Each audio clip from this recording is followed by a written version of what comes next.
Okay. While I'm waiting for anybody who's up, which I doubt is anybody, I'm gonna go open that fantastic fan. I'll be right back.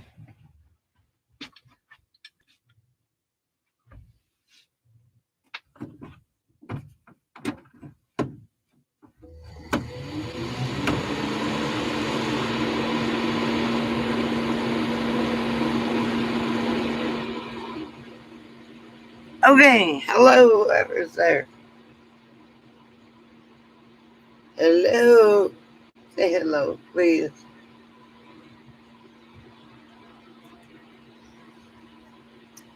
Yes, I'm a hot mess. I lost my Clyde and I'm still getting over it. I got my Coco, but she's a Chihuahua. It's all about Chihuahuas. Hi, Tanya. How are you, baby? I haven't seen you in a hot minute. I'm sorry, I'm just rambling on.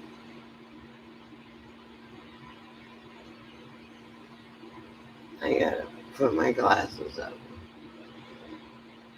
Thank you, Tanya. He's been my world for 12 years, and now he's not here. I'm a hot mess.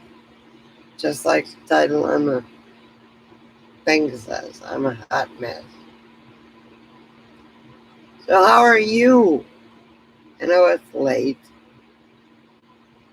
There's two people on here. Who else? Because I'm here.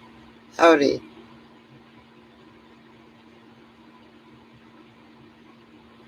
Yeah, Clyde was sick, and I had to put him down 2 weeks ago. And I'm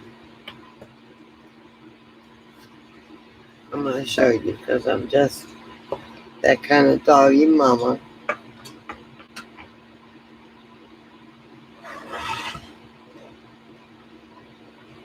Wait. Here's this box. I had him cremated.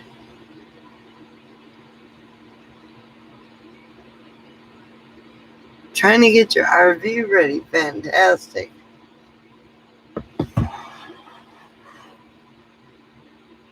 Let me put everything up like it's supposed to be. What are you trying to do to it? Tell me. Get it ready for what?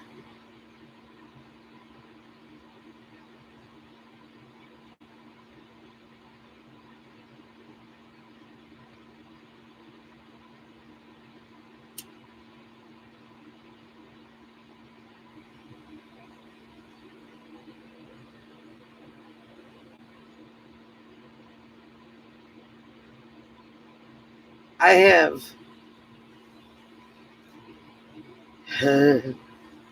Clyde, my knothead, which was a Labrador Retriever,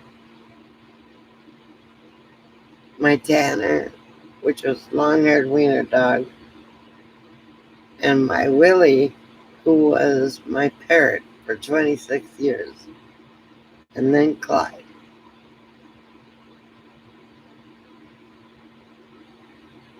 Wait, I got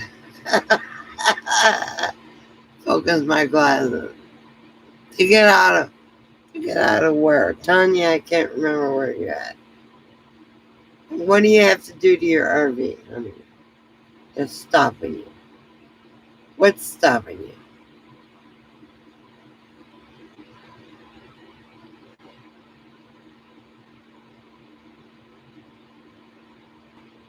Okay.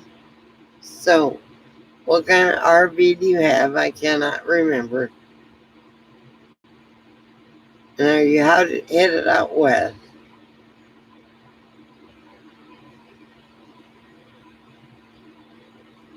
You're in Oklahoma. That's good, but it's bad because this is the time of year where Dorothy could come knocking at your door any minute.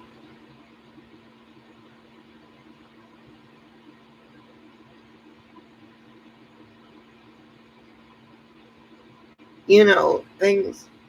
The only thing on your RV that needs to be perfect, not even perfect, but your motor and your tires and your transmission. Otherwise, everything else can be fixed along the way.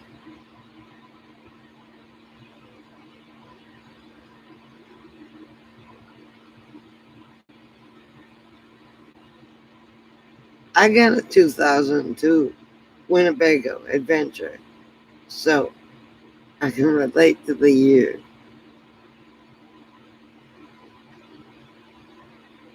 If it's a travel trailer, as long as the tires are good, go. You can get things fixed on the way. Just go. Don't wait for tomorrow.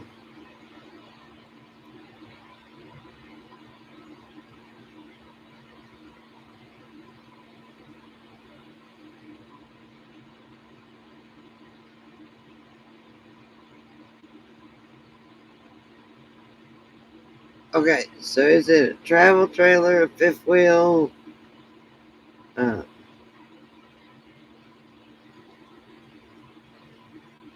if it's a travel trailer or a fifth wheel, just go. Because life isn't promised. Hello, the four people who are in here and not talking. Ellie, hi, honey. Judy, hello. Ellie and Judy, I'm going through a bad time. And I'm on here because I need people right now.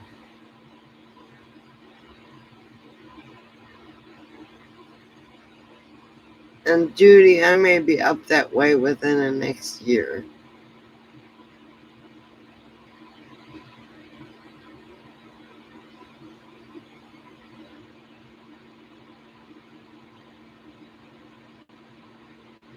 Oh, Tanya, that's I understand that.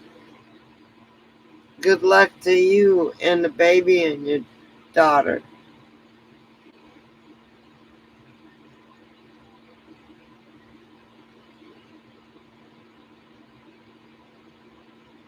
Oh, Judy, honey, no one can help. Like I showed Tanya earlier, just having him home can help. Otherwise, no, I miss him so much. I'm sorry, I'm not going to lose it.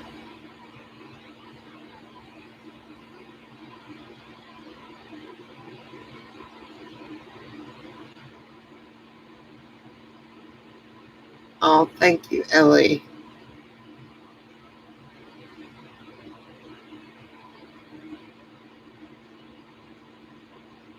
Hi, Scott.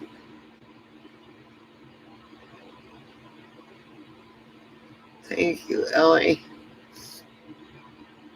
I got Coco here, and she's a great dog, but she's not. I haven't had her 12 years like I did Clyde, and Clyde was special. That's why I'm a hot mess.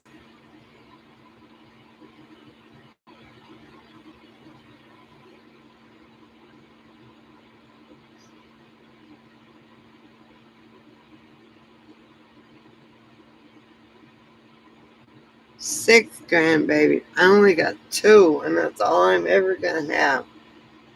And I'm going to enjoy them both.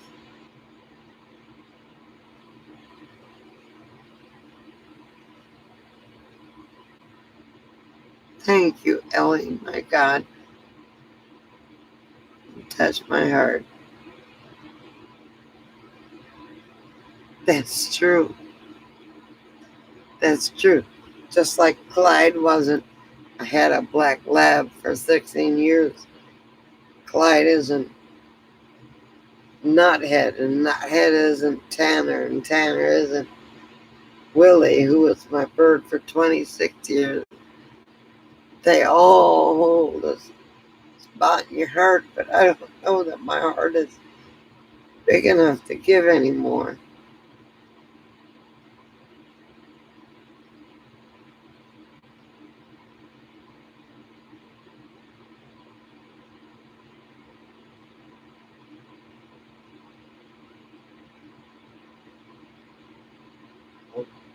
Well, I hope God is feeling the licks of Clyde on his leg. Because that dog loved to lick. When I put him down, the last thing he did was lick my arm. Lick and lick and lick and lick. And then he just went limp. And he was just asleep. But I hope he's licking God's legs and God's going, oh my God, hurry up and come up here and get this dog. Because he's licking the hair off my leg.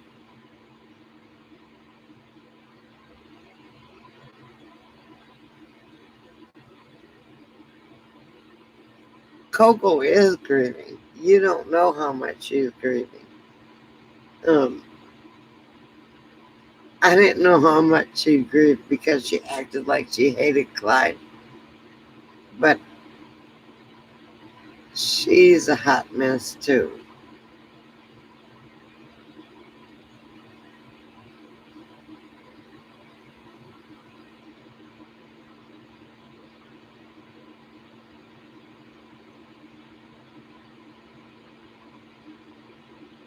You're right, Judy. Time is the only answer.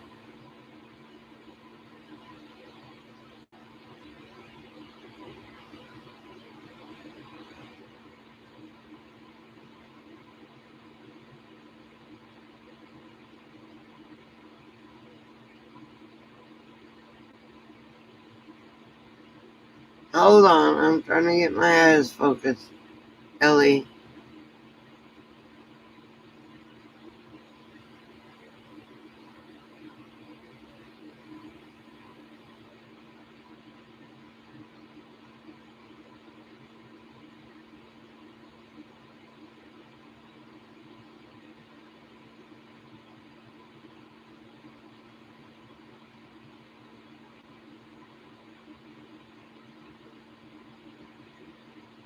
I wish I could write. Thank you, Tanya. Ellie, my kids are trying to find me a dog, and I told them no. The dog, well, I got Coco. And Coco, I don't mind telling you, is lonely because she loved harassing Clyde. But I told him the dog will come to me when the dog comes to me. But the next dog I need needs to be a special dog. It needs to be what's it called? A dog that can help me walk. And that can sense my anxiety and everything else. A service dog. Uh,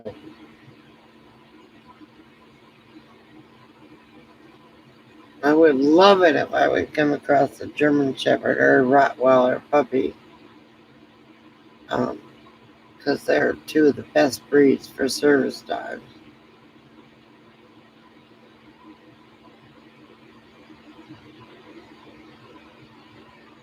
Wait a minute. I gotta read. I got my wrong glasses on.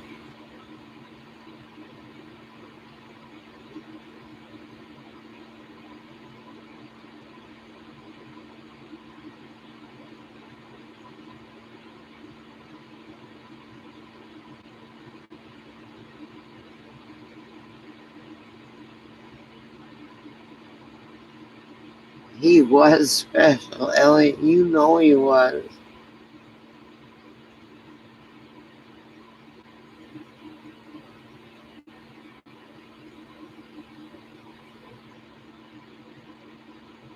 It is too soon yet. My son says, well, I've been looking at rescues for you. And I said, no, no, no, no, no. I need to find the dog. Not you. The dog needs to find me. Coco found me because she was abused. And she's happy and content now. And uh, but the dog needs to find me. It needs to be somebody that needs me. And something I can train to help me.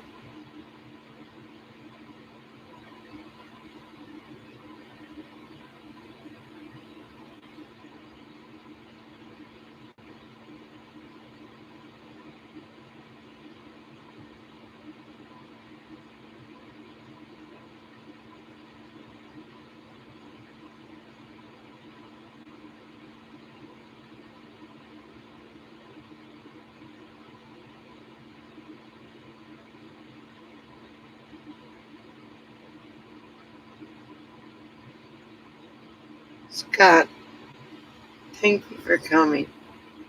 There's nothing anybody can do to get rid of grief.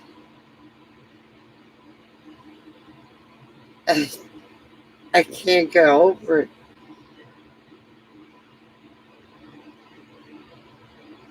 I went through the same thing with my nuthead who was 16 years old and a big, fat, black lab.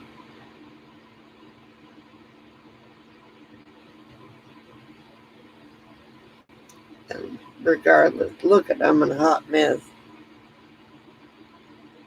And I had to talk to someone. Thank you, Scott. I will.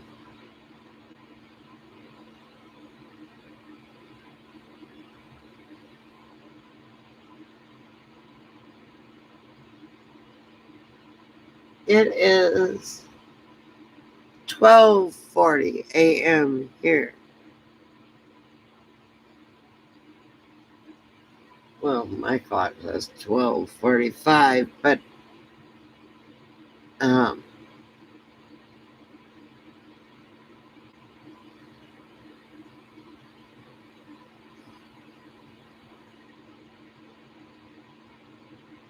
good night, Scott. Thank you for coming, honey.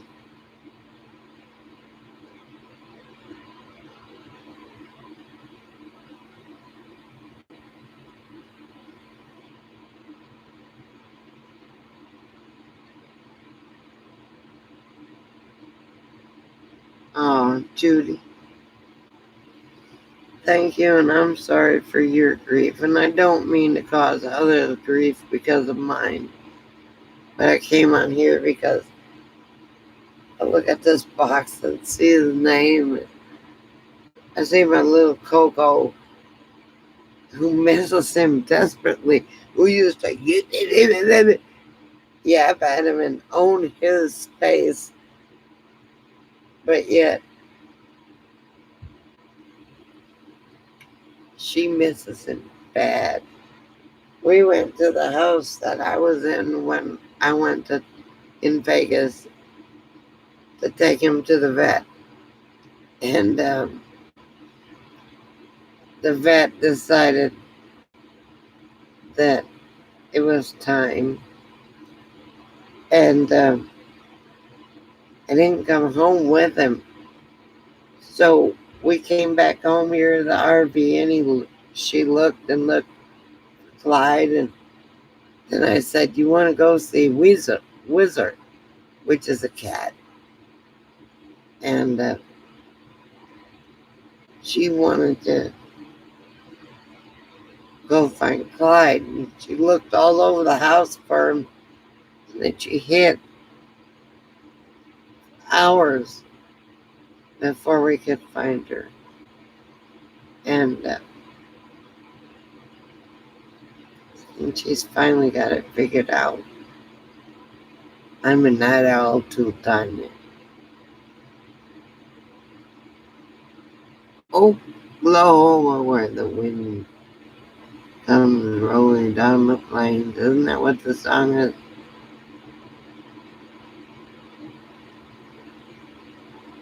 You're in Salt Lake. I may be going, Scott, to Utah here in a couple weeks. A month, I'm sorry.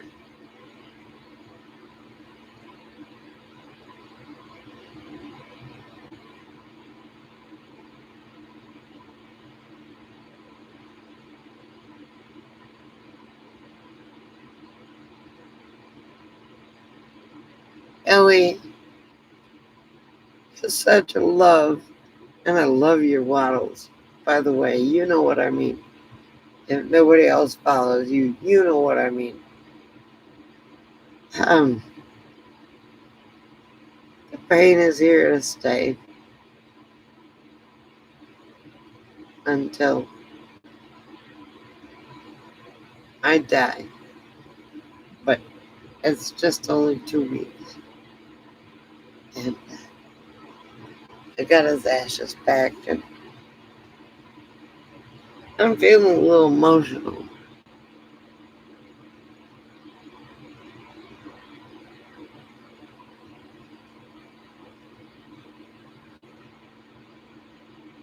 Oh, Michael and Bella, how are you? No, it's never easy. I could light up my dogs and boxes and my bird on a table. But my son's trying to find me another dog, and he's like, "I've been looking at rescues, Mom." And I'm like, "No, when the dog needs me and I need the dog, then it'll happen. Right now, Coco needed me, and I'm here, but I need a service dog."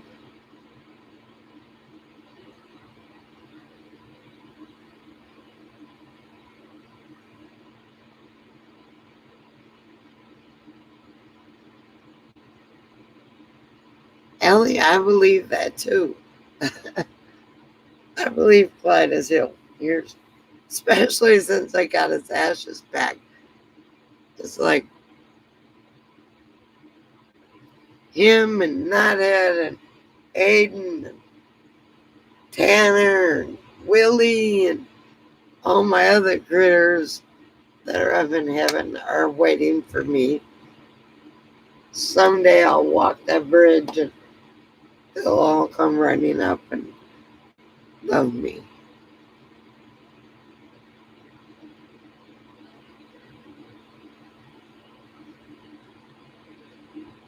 Oh, Tanya, Coco was the alpha dog when it came to Clyde.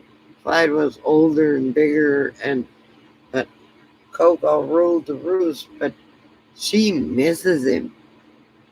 Um, when she was hungry, she could wake him up in his bed, and he'd wake up like, "WTF? Are you waking me up for?" It was all for food. But she still sits in that same spot when she wants to get fed. And she's having a hard time too.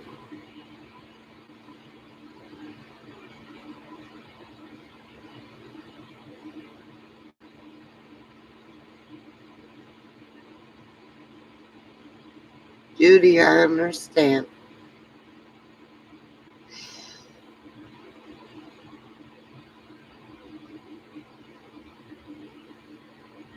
Good. Michael and Bella, where do I know you from?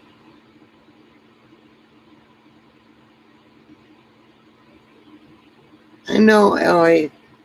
I want to walk across that rainbow bridge. And I want to see my pets first. And then my loved ones. Because pets give unconditional love.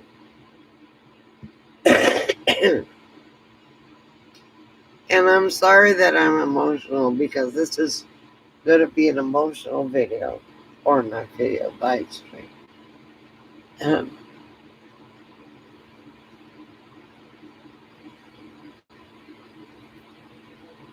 God put dogs and cats and birds and even hummingbirds into your life so you can enjoy it. So you can enjoy life. They give dogs and cats don't live long on this earth as opposed to us because they have unconditional love. You can beat them and they'll come back to you, but I never raise a hand at a poop dog or a poop cat.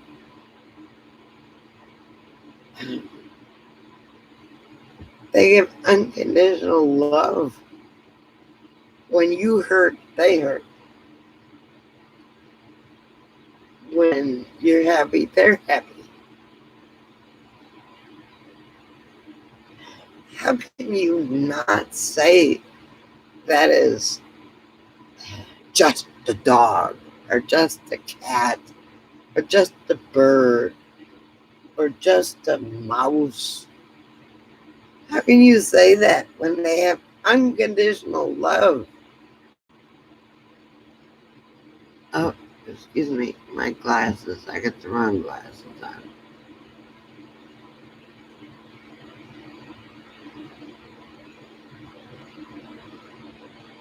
Oh, if I had left Clyde, he'd have probably died, Ellie.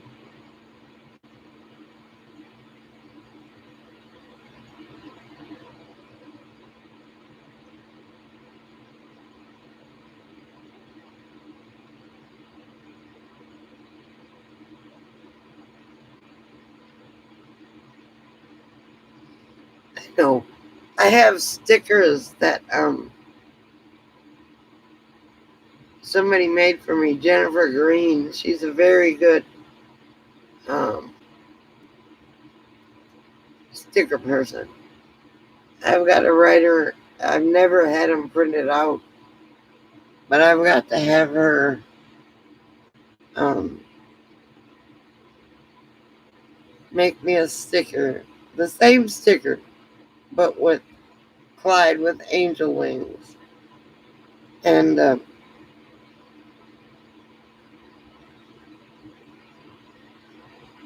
when I first started out, it was just me and Clyde. And I called the channel Mummy and Clyde because I thought of Bonnie and Clyde. And he didn't look like a Fufu or a Joe or a Sam or whatever. He was a Clyde. He had a smashed in face and he looked like a Clyde. And I got my insurance adjuster license for catastrophic. And, but no kiss. Catastrophes happen. And I was working at my job. And we had a routine.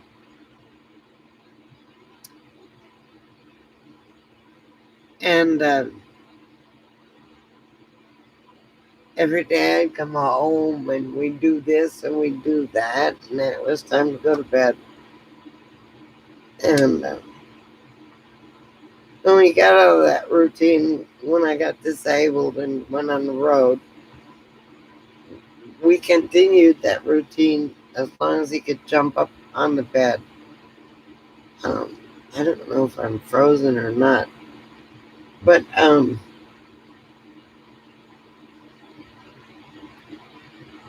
up until the day he died, we had the same routine. And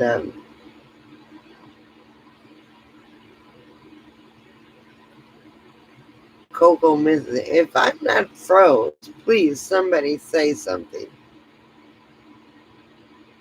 The last message I got was from Judy.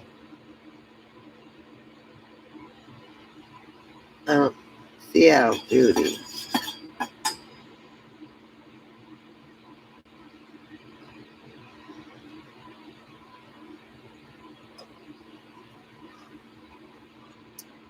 Okay. I got Tanya and Elliot. Thank you. Hi. Okay. I'm sorry. I keep going on, but I need to vent. And some people aren't critter people. I almost knocked somebody out by saying, it's just a dog. Excuse me.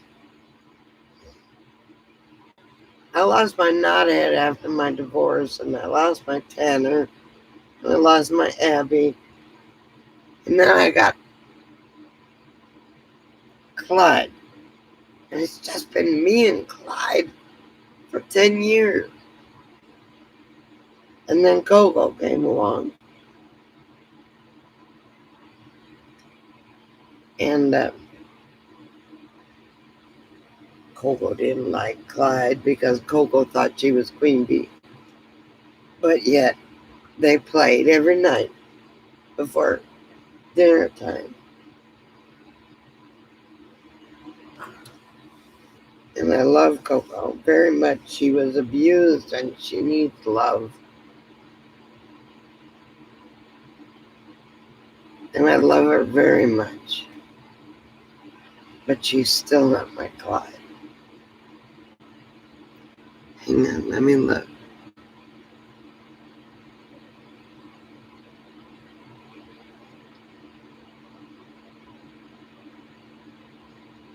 What, Tanya?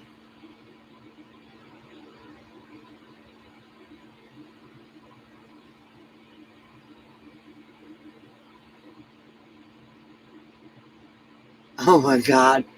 Ellie.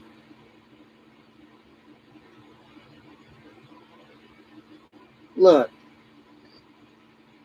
I've locked Coco in the bathroom like 3 times. I'm like, where's Coco? Where's Coco? And I hear on the bathroom door. She gets in there quicker than crap.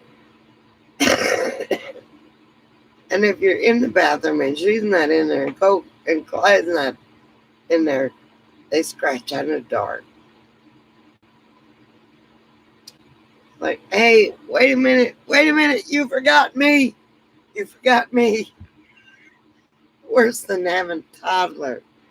I mean, I don't know if you ever seen the meme on FB, but a mom trying to take a break for 15 minutes and there's 2 toddlers and a couple dogs and a cat standing outside the door. Well, that's my life.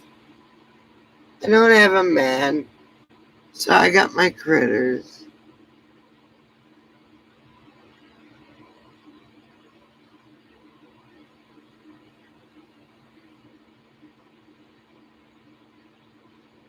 Judy, you're right. They love you no matter what. Except for Coco. Coco was abused before I got hurt. And when I got hurt, I taught her love. And it's been 2 years and she's still learning love. But I can't go pee without her. I mean, like I said, I locked her in the bathroom 3 times. I didn't know. I mean, I didn't hear her tee on the floor. She hides behind the toilet. I go out and I can't find her. It's ridiculous. So I understand. They've got more love to give than 20 people combined.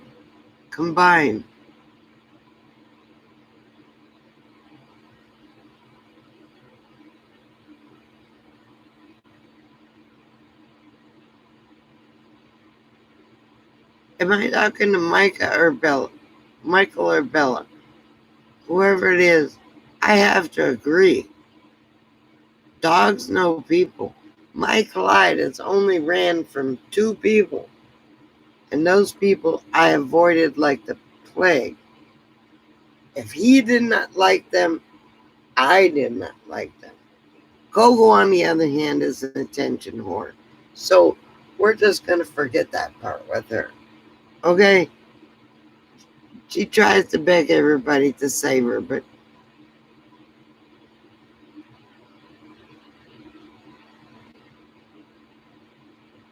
she wouldn't be the same without me. Because when you save a dog from an abusive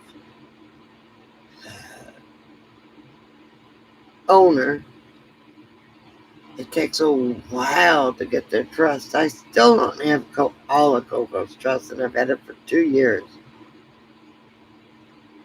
And but she's gotten a lot better.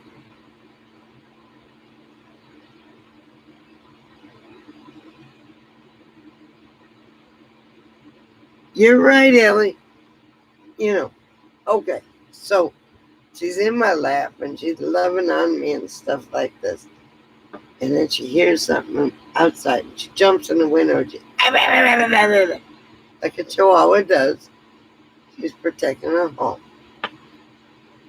But God forbid anybody reached her hand in to pet her. Then she's like, save me. Like she doesn't have a good home. And I'm like, oh, stop it. Stop it. If she's known you for months and you come to the door, she'll bark, bark, bark, bark, bark. Second you walk in, she'll, oh my God, save me, save me, save me. So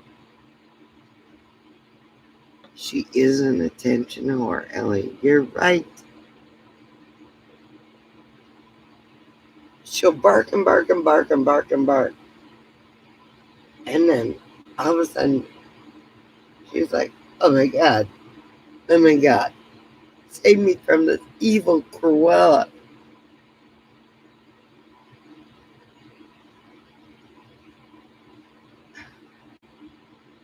She is, but she loves me. But she'll love somebody else that comes in the door for about 5 minutes. But she protects her home. The second somebody walks in the home, it's like all done. It is what it is. So, like I said, my son was trying to find me a Rottweiler rescue and a German Shepherd rescue because I need a service dog. And I said, wait, don't do that. I'm going to find my own dog.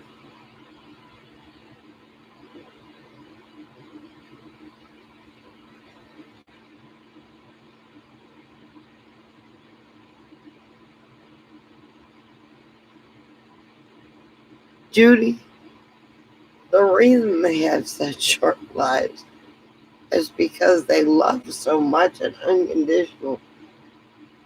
And the only stress they feel is the stress from their owner. You can be stressful and throw a ball to a dog, and oh my God, oh my God, oh my God, oh my God, I'm going to get the ball. I'm going to get the ball. And then you throw the ball again. Coco, on the other hand, you throw whatever one time only. Try and get that bitch back from her after she's claimed it. But their hearts are so big and the unconditional love. If the world was like a dog or a cat, okay, I'm not going to say all cats, because if the world was flat, everything would be knocked off, and the only thing that would be left are cats and trees. Okay? So, but cats are loving. But how can you have such a big heart and not, you can't live that long with your heart full of love like an animal has.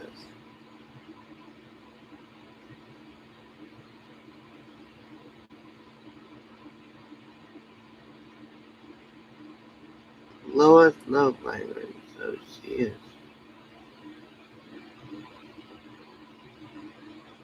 Look, she loves me. She sleeps with me every night.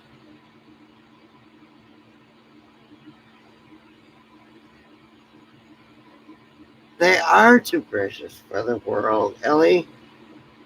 And Chihuahuas, uh, she'll sit in my lap. We'll sit outside. She'll sit in my lap and just let me pet her. And when I was hurting after Clyde went down for about the first 6 hours, she felt my pain and she sat by me. And then all of a sudden, she felt something and she disappeared. And I couldn't get her to come to me. That was Margie. Hi, sweetie. Good morning. My clock must be slow. Well, no, it's 1:10 here.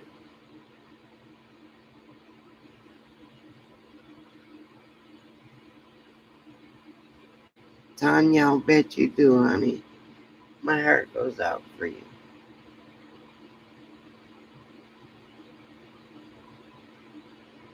See, Margie? Ellie told you. Ellie told you. I was on a, I was on a Clyde thing. I called you earlier. What are you doing up at 3 o'clock in the morning? Margie? Did Tiny wake you up?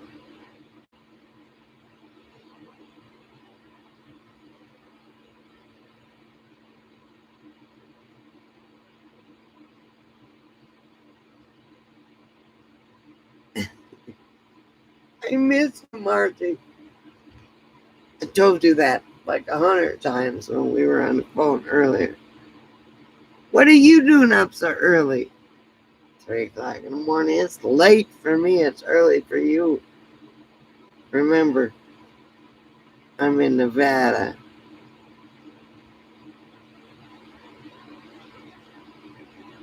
Oh, did I ever? My glasses aren't all that great.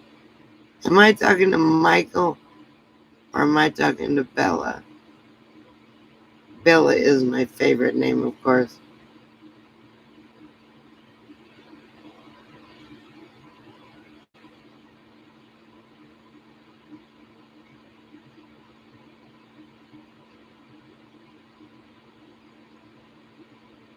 Ellie, she didn't wet the bed, but I imagine she had to pee.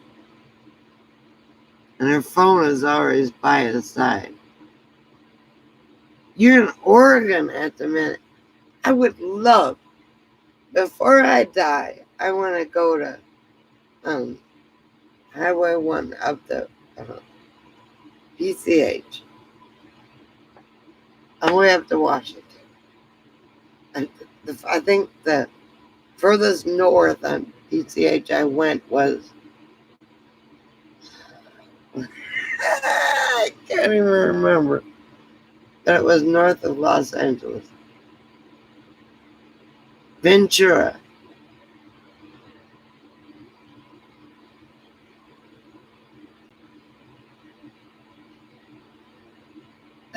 Between peeing and petting, I understand, Margaret. I understand.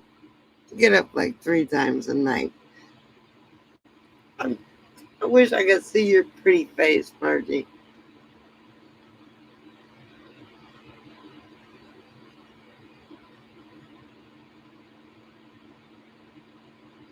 Why are you Seattle, Judy, when you're in Oregon? A friend of mine's parents live in Oregon. Seaside. I understand that. Uh-oh, Ellie, what the heck did you say? That the bot got you.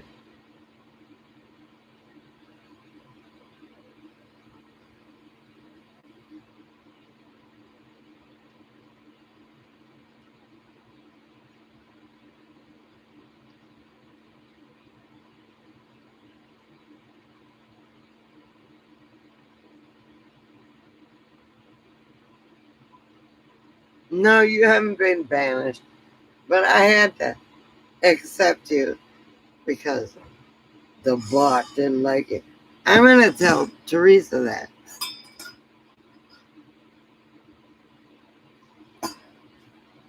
Today has been a bad day for me. I don't know why it is. I called Teresa, I called PJ, I called Margie, I called my son or daughter because my daughter is going through her own loss. My son called me at 7:30 in the freaking morning. I'm like, what? Was it yesterday morning or this was yesterday morning? Coffee. Seaside. Michael and Bella, I think I'm gonna have to subscribe to you. I don't think I have.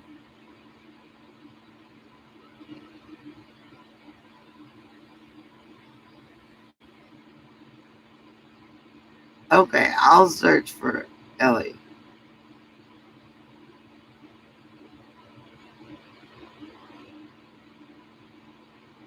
I know. I had a decent day today. I went to the casino, won $900. So that made me happy, and I came home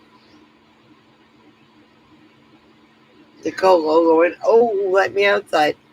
And we go outside, and Coco's a good companion. But she's not like Clyde. See this right here? Clyde licked me while he was going to sleep before he went to God and the Rainbow Bridge. And I hope he's chasing butterflies and not afraid and healthy and here dancing with Nadia and Tanner and Willie and say, just wait till she comes up. We'll all be together.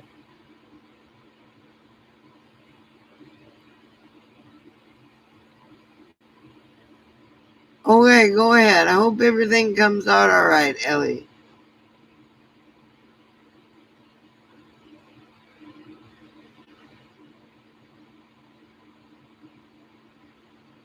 It is, Tanya.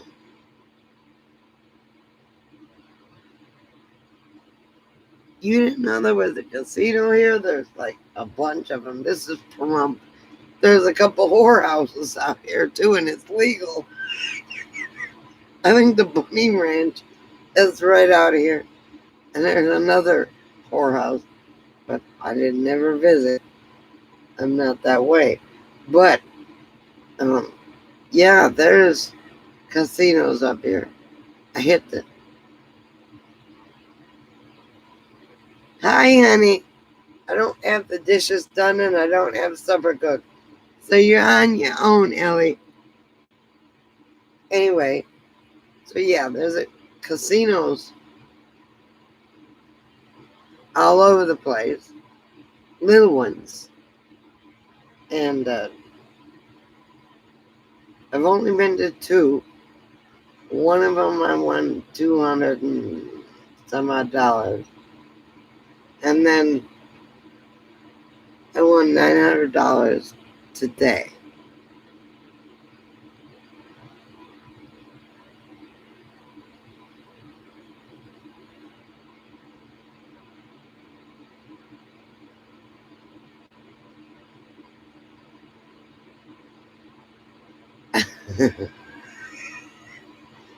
I'm in Pahrump, Nevada. The only place in Nevada that's legalized for prostitution. Um, what's the name of that HBO thing where the bunny house is? No. What's it called? Uh, I don't know. It's here. And Chicken Ranch. And there's another one here. Uh-oh, somebody just cussed me out.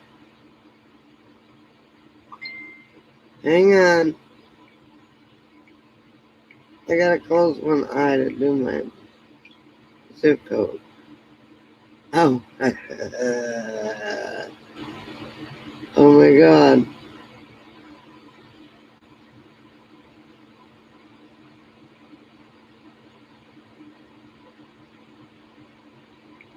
Hang on. It's just a goat. It's fucking. Ellie, that was funny as shit.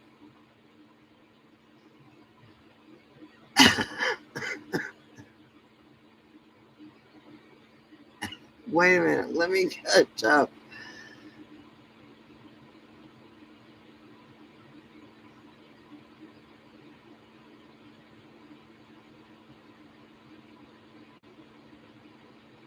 Oh my god, that's great, Judy.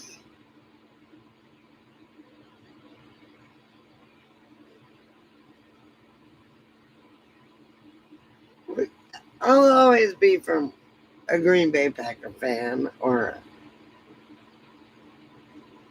Dallas Mavericks or Dallas Stars, not the Cowboys. I mean, come on down, honey. Are you coming to courtside this winter? The Bunny Ranch, that's what it is. It's here somewhere. I don't know where it is, but it's legal here. I can hang a sign up, put a red light up. But I'm too old for that kind of shit. If I was like 40 years younger, I might be. Nyeh. But not today.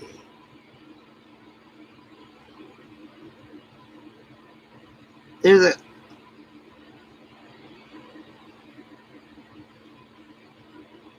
Bunny Ranch. That's what it is.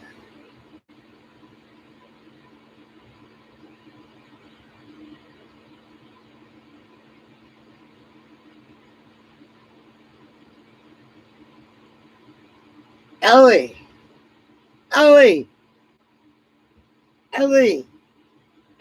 If you were in the States, it would cost you 1 million just to build a tiny home because the lumber, the gas, and everything went bonkers because of the pandemic. I know friends that can build you a tiny home cheap. You get the wood, they'll build it just the way you want it. After all your little ones are gone. I know it's fantastic about Judy.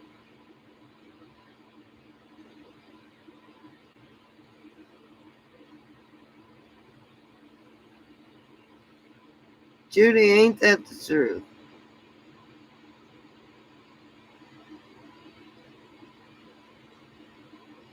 I am in Nevada, Tanya. Right out of Pahrump, where it's legal in Nye County to have the Bunny Ranch and the other whorehouses out here. Prostitution is legal.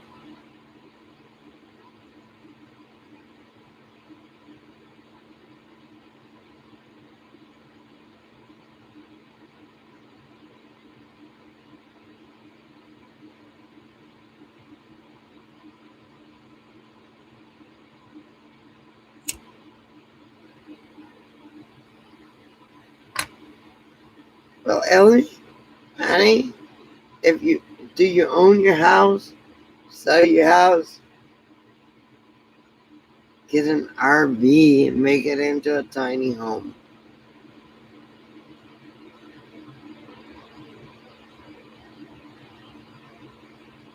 Ah, Okay.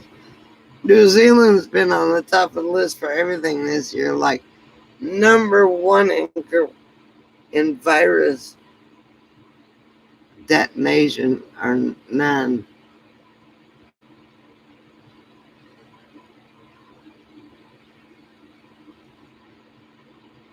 Good night, Margie. Good night, Tiny. Sleep well, sweetie.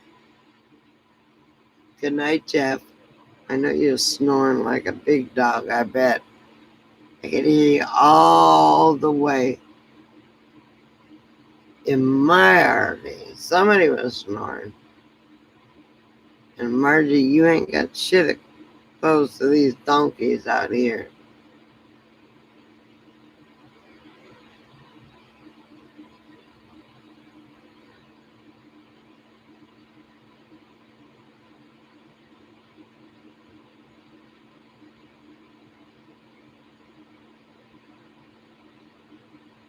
Oh, fantastic, Ellie. See, when I get crippled and can't move around, I'm moving my RV to my daughter's land. They just bought 5 acres. I don't know how much that is in New Zealand, but they're going to have a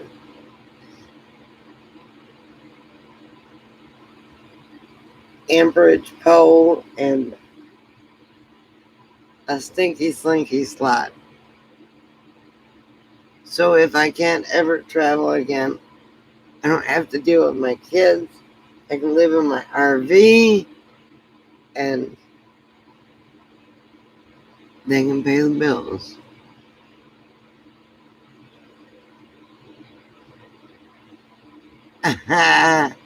Well, who's going, Bill? Oh, Michael and Bella. I love the name Bella. That was gonna be my granddaughter's name if they hadn't lost her. And I don't mean to reboot. And I didn't ever see it because I got my small glasses on. Am I talking to Bella or am I talking to Michael?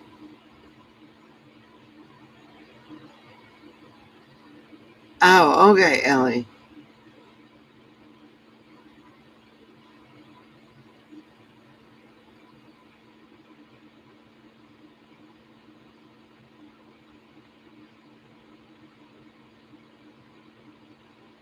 That's brilliant, Ellie. That's what I'm gonna do. My daughter they bought 5 acres. They're closing on it next month, and they're gonna have an RV, whatever, for me.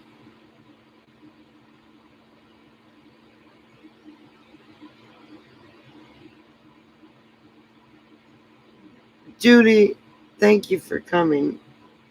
I always feel better when I'm on my chat and everybody comes and joins. It wasn't many people tonight because it's first thing in the morning, Monday morning, but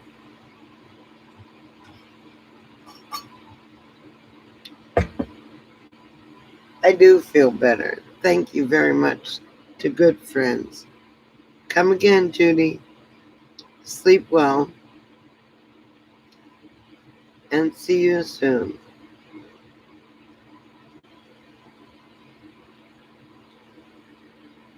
Tanya, that's only when I get to the point where I can't drive anymore.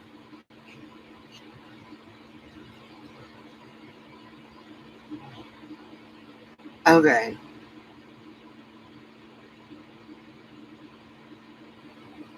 Bill, I don't know how to even pronounce that. Good night, Judy.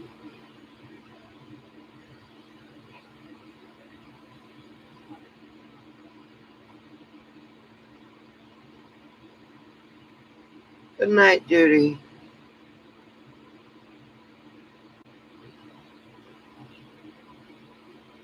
So you guys are in Portland. My friend's parents are in here from our mother. His father passed away last year. or a couple years ago. My bad. But they're in here from Portland. And I've never been on the West Coast. I think, well, that's a lie. I'm in Nevada now. The furthest I've been was, what's that song? Um,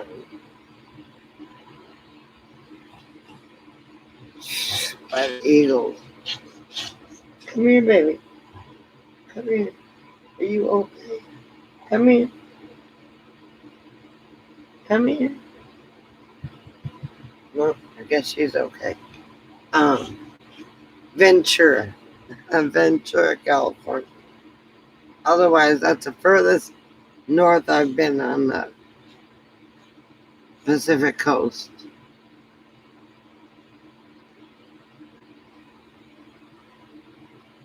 Before I die, I will be able to go to PCH all the way up to Washington. And then I may be towed back to Texas, who knows. But within the next year or two, I will be going up the Pacific Coast Highway and see all the beaches and all the wildlife and the redwood forest. And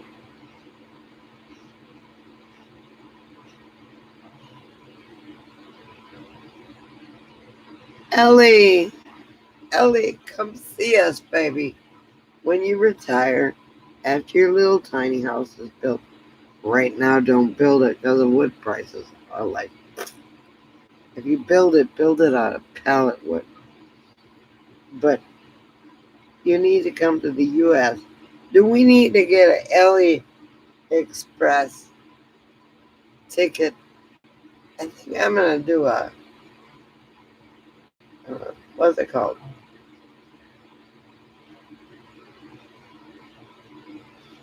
A crowd sharing thing and get you a ticket to come to America. Because Ellie,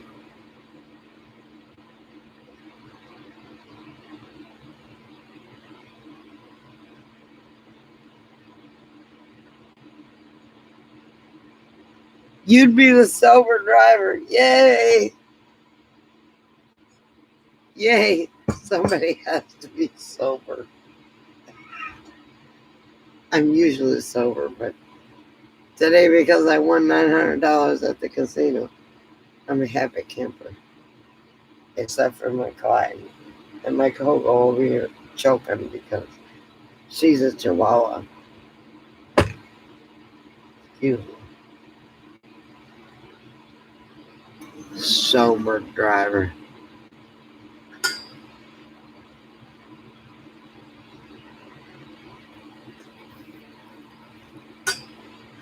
Hey, Ellie.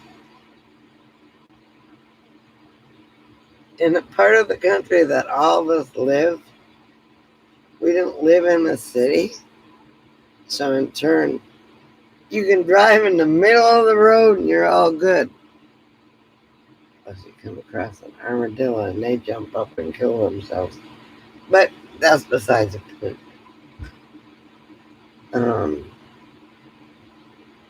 I guess I'll let you and Teresa get drunk and I'll drive. Buckle up, bitches. We on our way. Oh, you didn't say that. I'm sorry, you're a Christian woman, but I don't think bitches is against the Bible.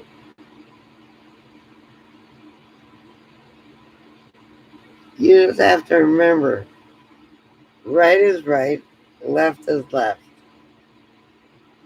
In your country, left is right, and right is left.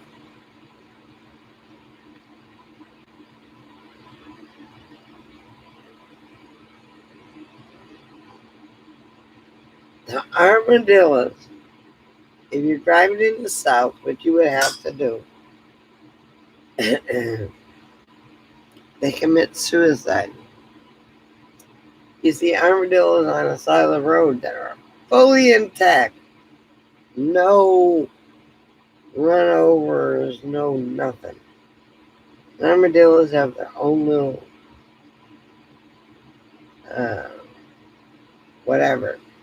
But if you go over an armadillo will freak out, jump up, and kill themselves on your car and be laying there fully intact, except for their head, and be deader than a doornail. They commit suicide. A lot of armadillos would die if they didn't freak out when a car went over them. I mean, if a car went over me, I don't know if I would freak out or just lay there and go, oh shit. So, yeah.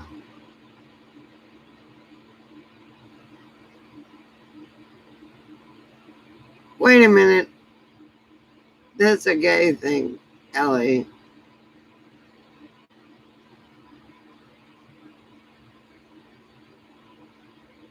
Earring wise.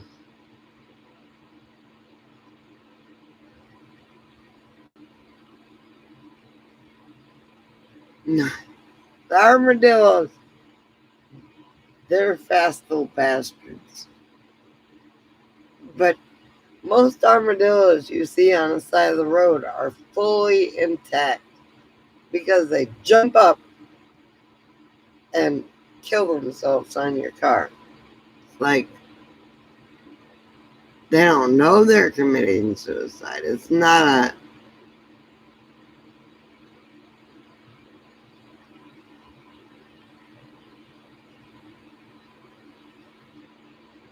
Well, okay. Let me think.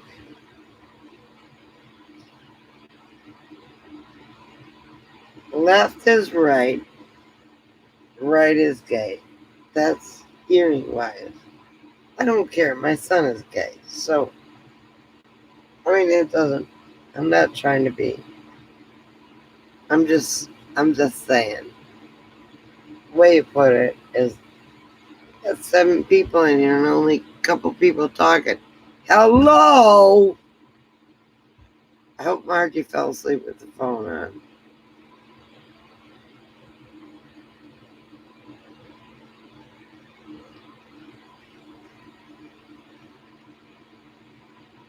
I accept people in all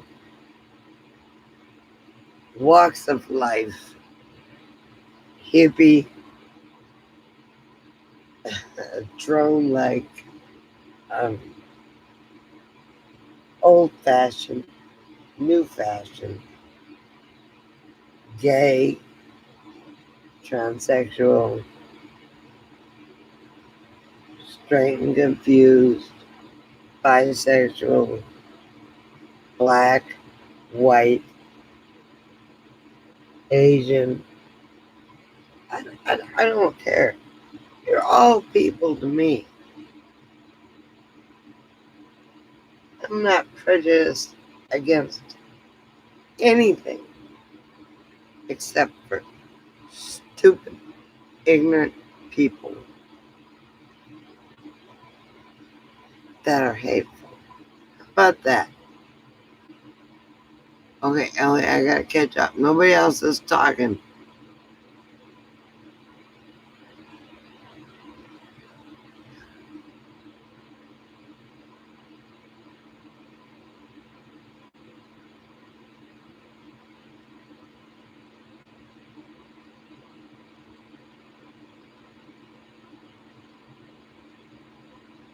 Well, nowadays, Ellie, that's true.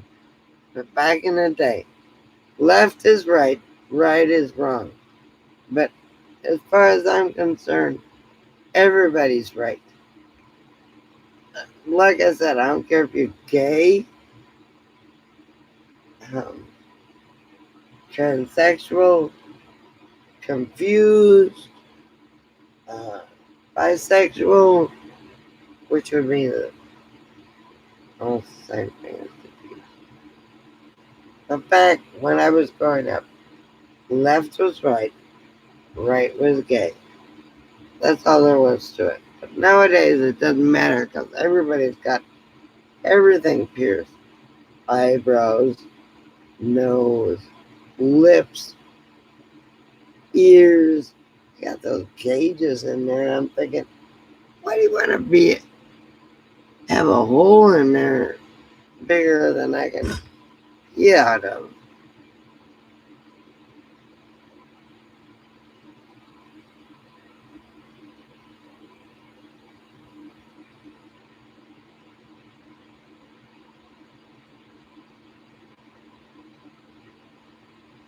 True, Ellie.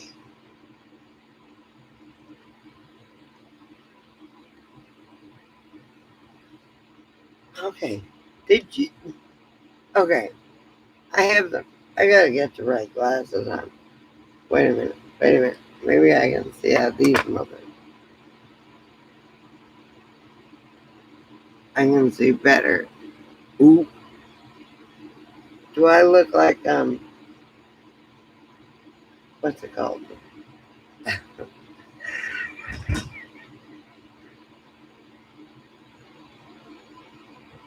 Um. Okay. Anyway, I can see a little better out of these glasses. Older glasses, newer glasses, but sunglasses.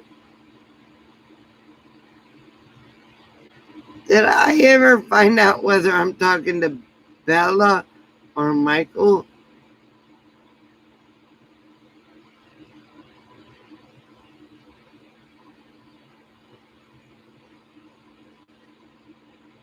Anxiety? If I don't have my pills, you can ask my friend in Las, Las Vegas. He was going in for his surgery,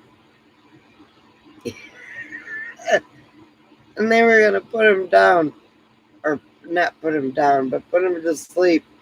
But he had coffee and he had alcohol beforehand, and I forgot my anxiety medicine. I was like, hey, hey, hey, in the middle of the room.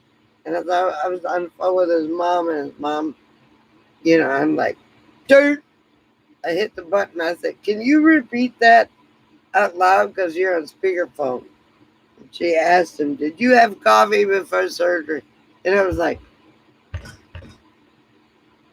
I didn't have my anxiety medicine. That's why I need a dog.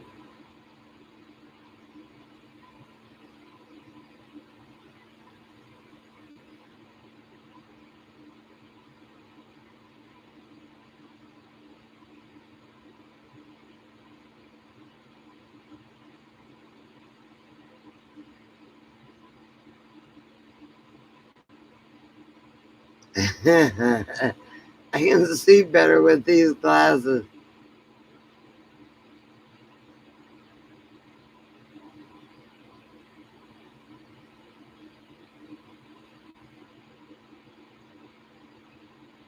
Oh, wait a minute.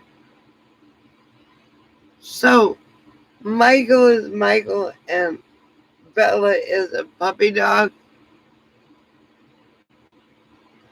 Ah, it makes my heart better. Peace. Anybody that loves animals is welcome on this channel. I'm an animal lover. I gotta find my other glasses. It's just freaking ridiculous. Sit with my son Jade on. Oh, this hurt my neck. Hang on. You hear the pop.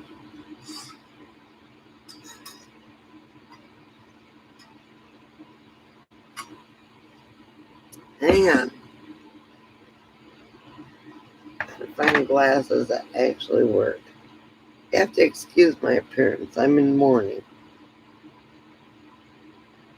Okay, I'm gonna try this. You just have to deal with me.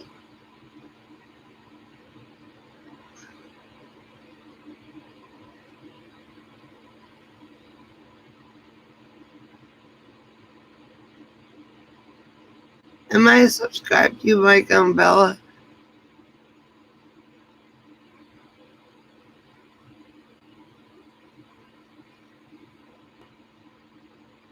Morky and Bella. Everybody wants to name that name. Let me guess. Bella is from Twilight series.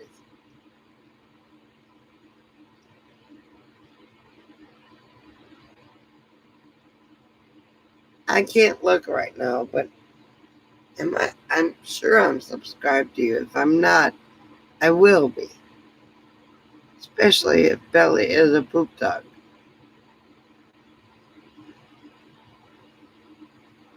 They used to be able to, you could hit the button and it would take you to your web channel, but it won't do that anymore.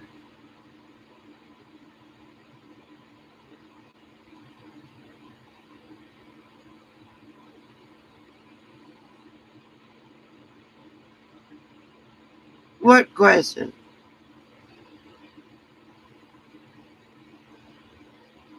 Oh, oh, oh.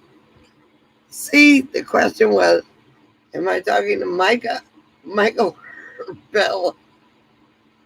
That was the question. I can't go to your channel to see. Is Bella Lab? I love the name Bella. My daughter was going to name her daughter Bella.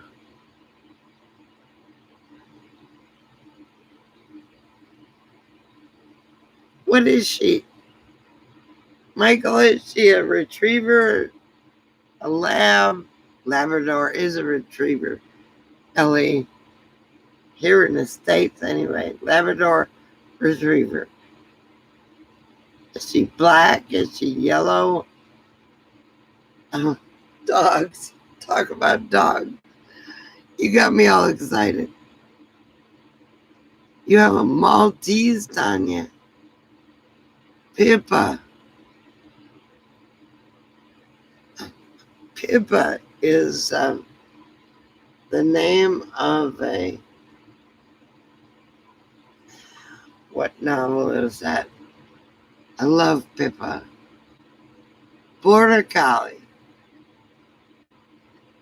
Border Collies, you got to keep busy all the time. Hell, you might as well buy some chickens or some geese or ducks so Bella can keep them all rounded up.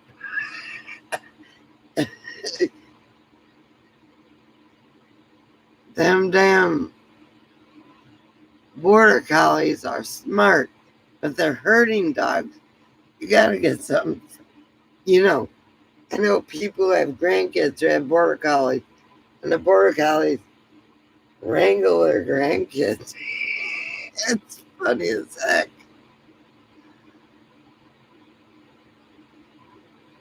Oh, Maltese are great.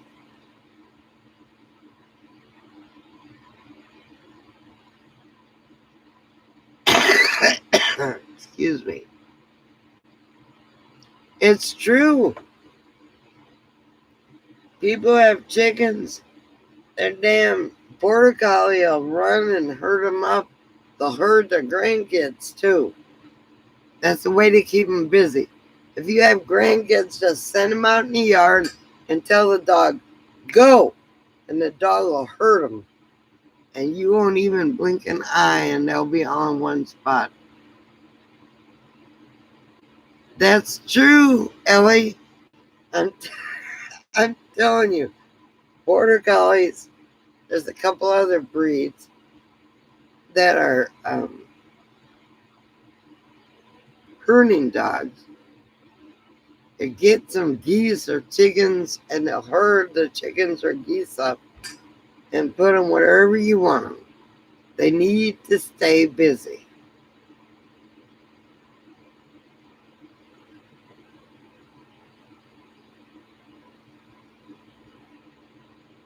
Oh my God, Ellie, don't even talk about the queen. She's got corgis.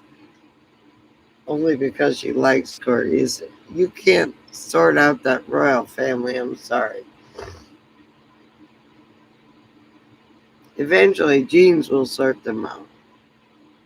I love the royal family, but you get a Australian Shepherd. They're cattle dogs. They're herding dogs. They herd anything. They herd sheep. They herd children. They herd geese, ducks, whatever you have. You want them in one spot, them damn shepherds will get them.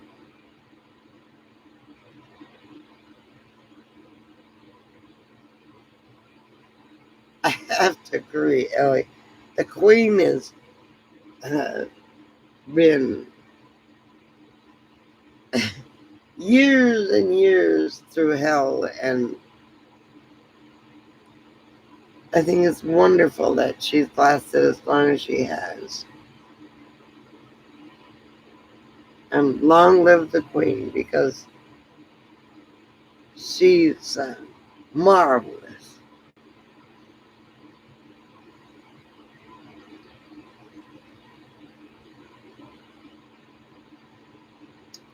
But Michael, I guess I'm not talking to Bella.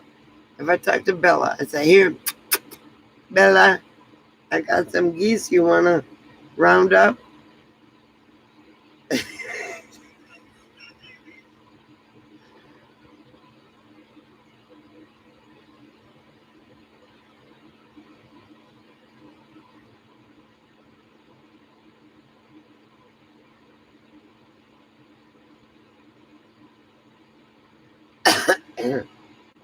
Well, Tanya, that's what happened when I got Clyde.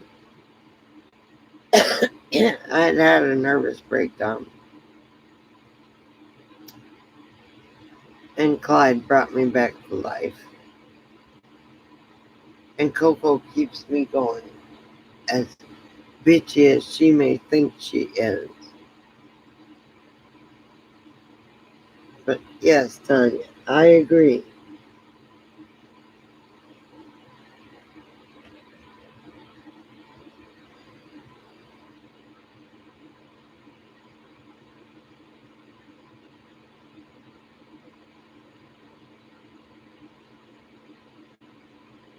A wartime song, Knees Up.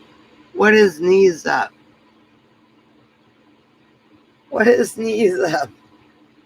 And what war? You can sing, "Oh, the Yanks are coming, the Yanks are coming." Sorry.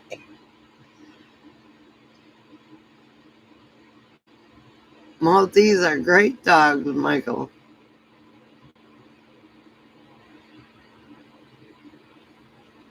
Over here, over there. Well, the Yanks are coming, the Yanks are. Wait, wait. Are you gonna sing that song, Ellie? I don't know what songs you sang over there in Kiwi Land.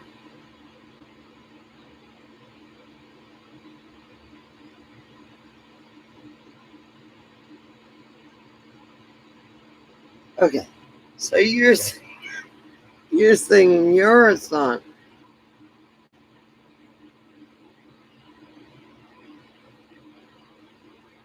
A long way. I've heard that song. A long way to Ferrari. Depends on how you read it.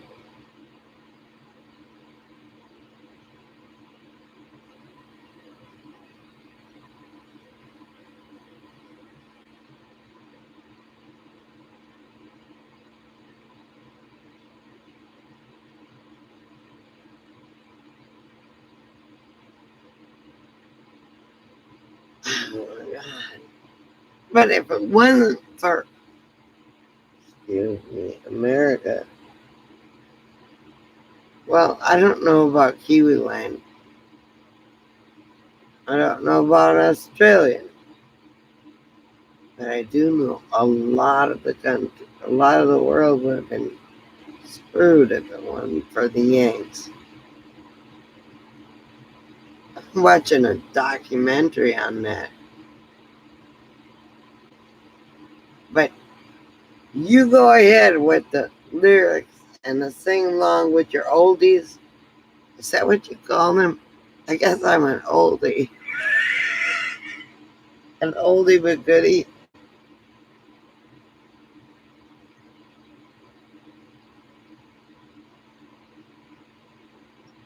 I'm a World War II buff, along with World War II Egyptian. But I was watching I've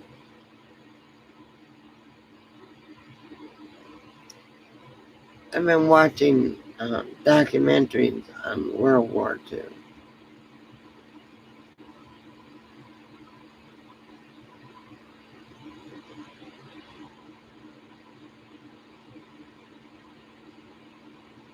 My goodness, I may have to come to New Zealand.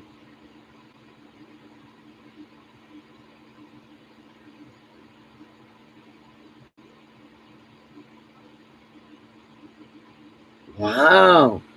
Average age 90. Okay, if I live to be that long, Ellie, you gonna take care of me, baby girl.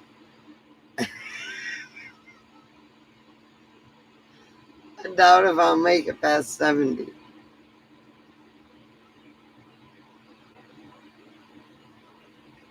I love the way you call them oldies, especially on Facebook. I only got 4 people in here. Come on. Michael, are you still here? Bella! Wake Michael up. Bella.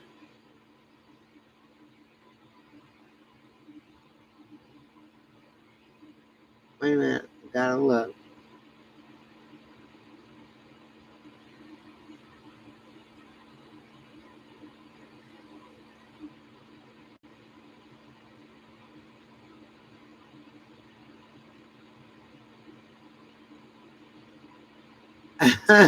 Ellie. Woof woof, barf barf. Apparently, we lost Michael and Bella. Oh, there's Michael and Bella.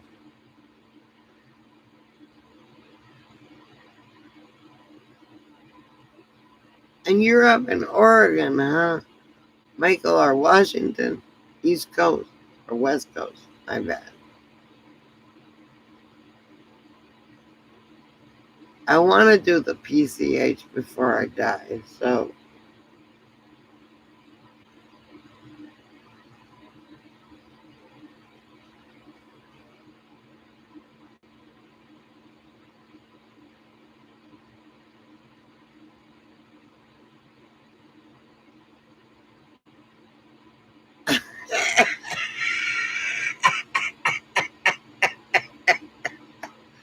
Well, that's a good thing. Because I want you to come over to America. We'll give you a visa and you can come feed me, Ellie. When I lose my mind the rest of the way, Oregon, it's not all the way up. I want to see I love the Pacific Ocean. I was down in LA. I was up in, oh, I can't remember where it is. Ventura. The reason I remember is I'm singing Ventura Highway.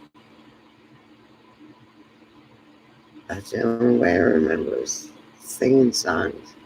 See, Ellie, I'm closer than what you think. Anyway,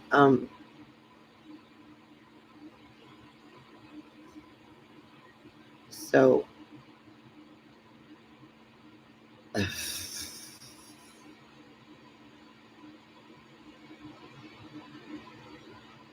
a minute, gotta look.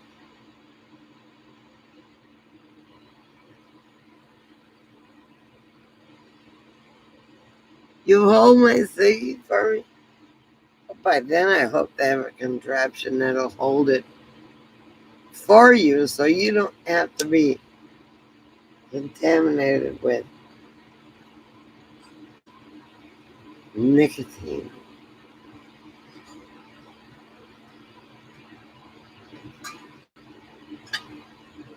I smoke menthol, so we're going to have to go over the border to get menthol cigarettes here pretty soon.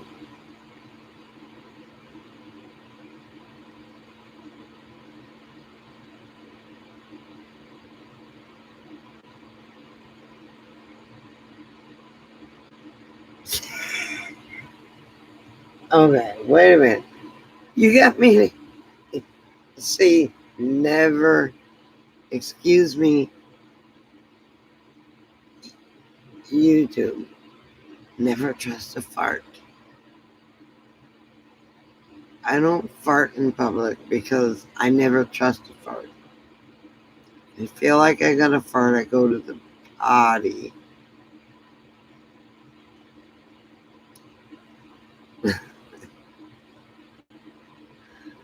Because, trust me, it can get ugly fast.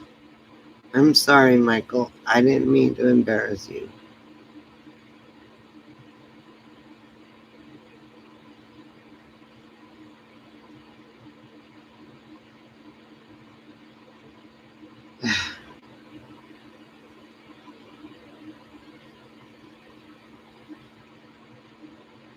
Social anxiety. Honey, I take pills for that. Oh, speaking of pills, even though I only have 5 people in here and 5 thumbs up, I will be right back because I gotta take my pills. No wonder I'm not tired. It's 2 o'clock in the morning and I'm not tired. I'll be right back. Talk amongst yourself.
I'm on my way.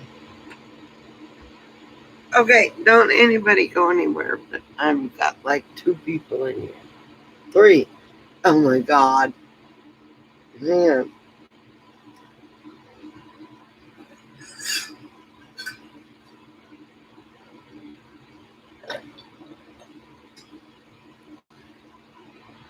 Holy shit. Okay, I'm back.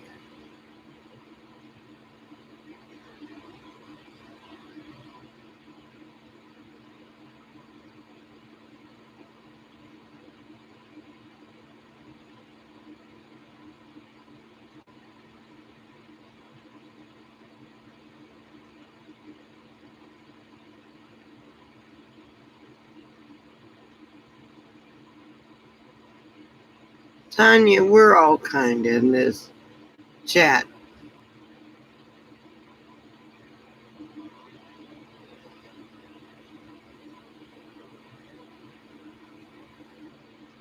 Uh-oh.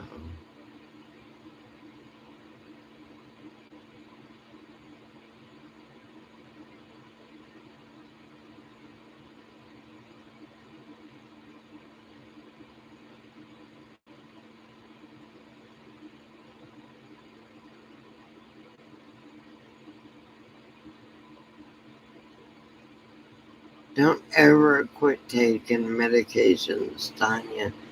I always think you're going to be better when you quit taking them.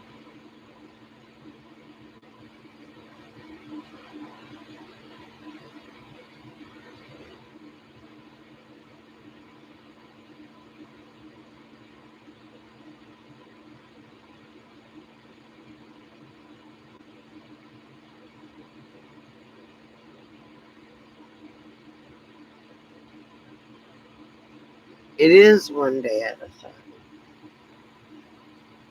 It is. My son was an addict and he's not anymore. He's an ex-addict or recovering. And he's doing fan-frickin-tastic. Uh-oh. My cigarette just fell apart. I'm addicted to these. It's 2 o'clock in the morning. Here, what time is it by you, Ellie?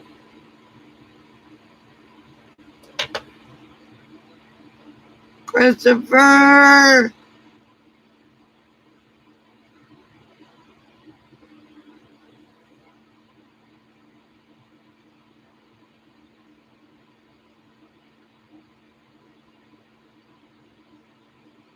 Oh, Ellie, I know.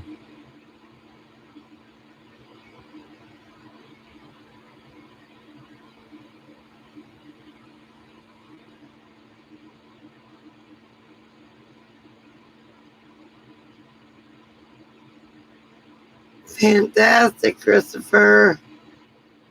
I'm sorry about Bill. You know, you gotta keep your dogs in check. I'm sorry, you gotta keep them on a leash. You gotta keep them in a cage. You gotta keep them somewhere. You can't just let them run off. I feel so sorry for Bill.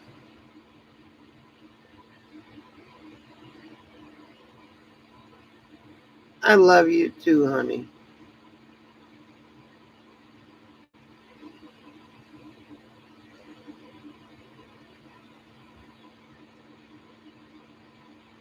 Wait a minute. I'm fixing to get my love shack a rockin'. Does that mean nobody comes a knocking? Nobody comes a knocking anyway. You know how I was with Coco and Clyde? They had to be on a leash. They had to be tethered.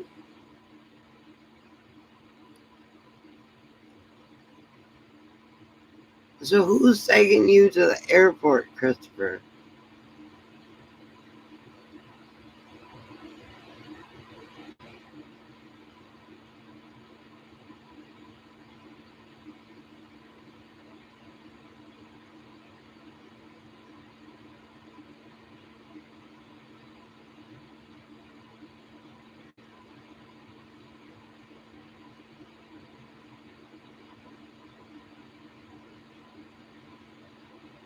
Is Bill okay to take you? I mean, he hurt his hip. He needs to control his emotions. I'm afraid that uh, Mama isn't gone because if she was gone, you would see buzzards. I'm thinking somebody picked her up and took her away. One of those birders.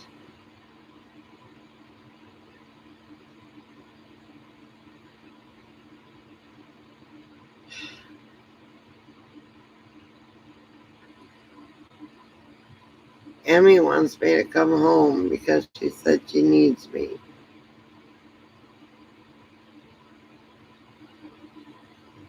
I've been talking to her since Monkey took off.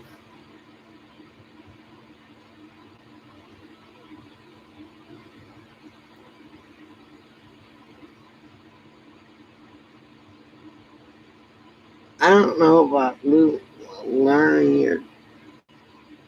Doesn't matter about temper.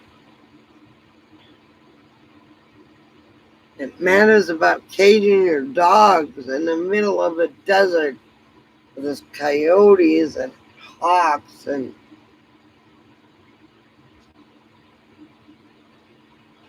don't let them run free. I mean, as much as you think they're trained, they're not.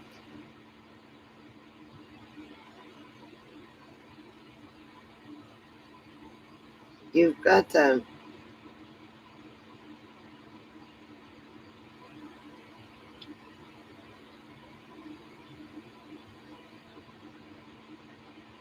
Unless they're trained to be by your side 24/7.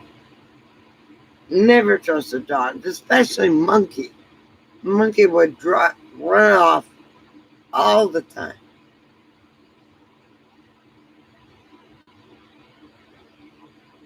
I'm so sad for Bill and Emmy because I lost my Clyde. They lost Monkey. God, when are they gonna stop? Emmy said she wants me to come home, but I can't come home yet. She said she needs me.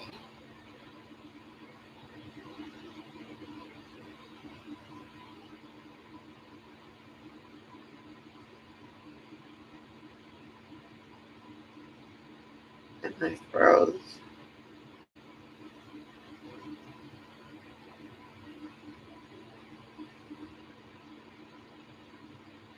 Oh, Christopher's love shack. Well, his shack won't rock. It's on foundation.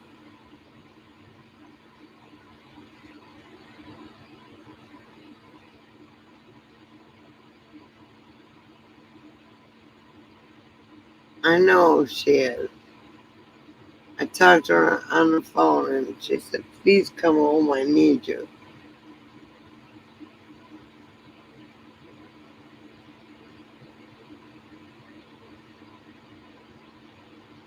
I'm just looking for something for my insurance, Ellie. Okay, I can go anywhere in the country, but I need someplace for an insurance base, and Arizona isn't it for my type of insurance. So I'm not looking for a home base. I'm just looking for an insurance base. Is that what it's called?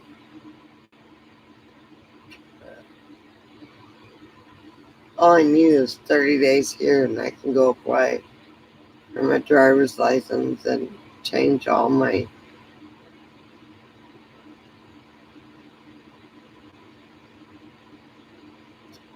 registrations over.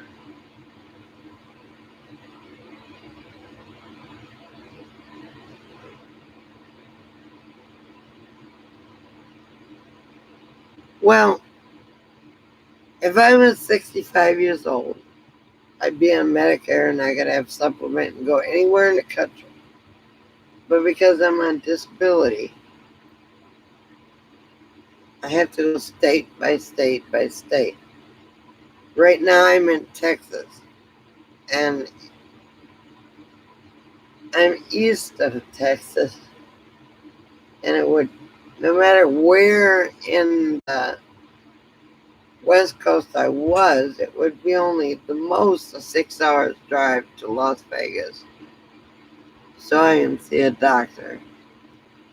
So, when I turn 65, it'll all change unless the rules get changed before I get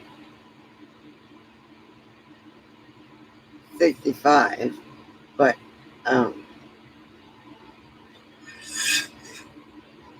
wait a minute.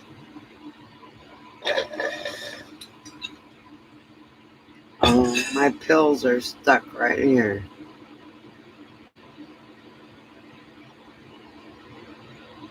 When you're disabled, they do punish you. Hang on 1 minute.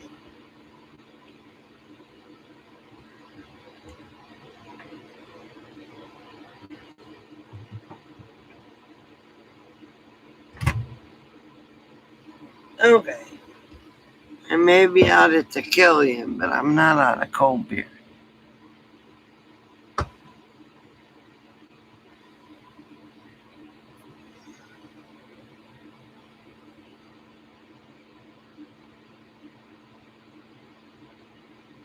Anyway, no, they don't punish us. They just,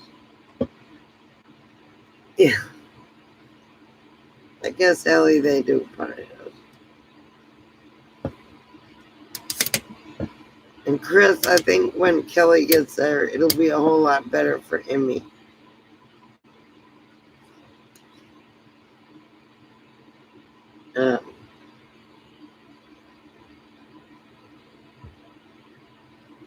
Bill needs to go to anger management classes. But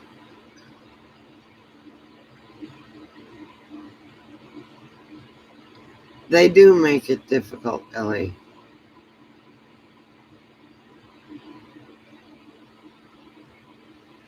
Yes. When Kelly gets there, Emmy will have somebody to come and talk to. She came and talked to me quite a bit. Had coffee with me.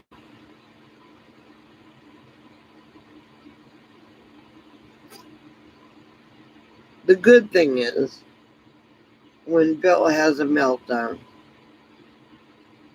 he doesn't hit Emmy. And he hits walls and throws things and breaks things, but he doesn't hit his dogs or his woman.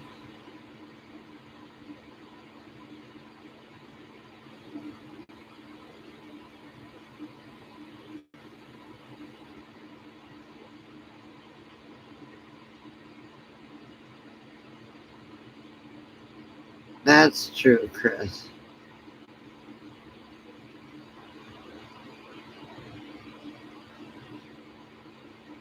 Ellie is not a bully to people or animals.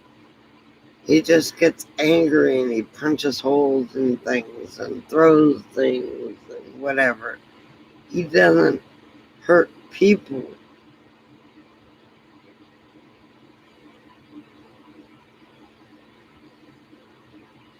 No. He loves Emmy. Emmy just doesn't know how to handle, the situation.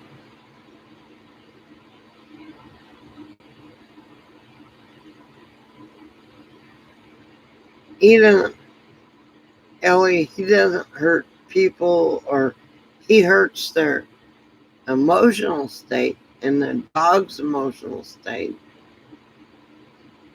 Emotional. But he loves Emmy. He doesn't hurt her.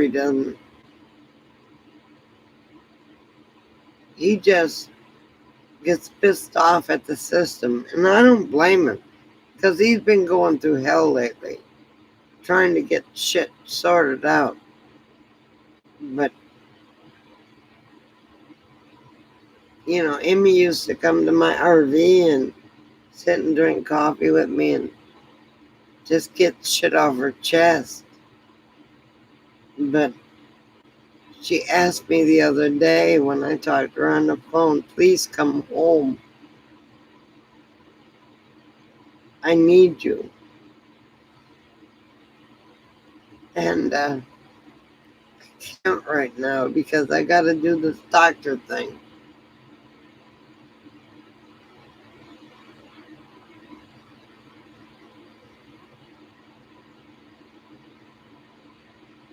Bill doesn't sulk, he throws shit.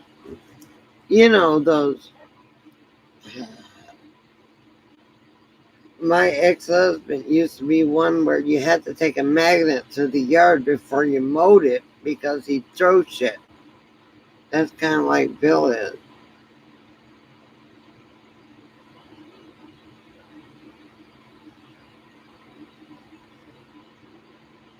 I know.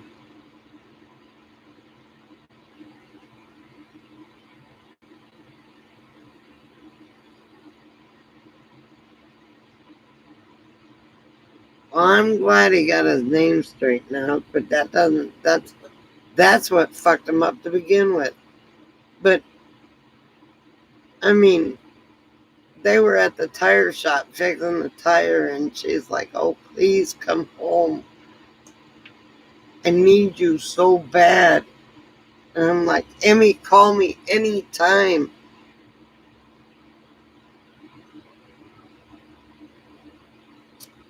He doesn't hurt her because Emmy is the best.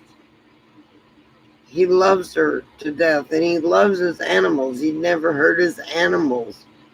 But he throws shit at his trailer, puts his hands through walls, throws his phone. But at least he doesn't physically abuse things or people.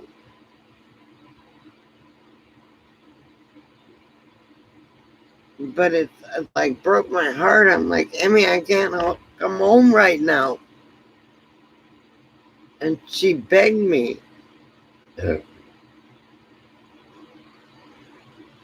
Like, oh my God.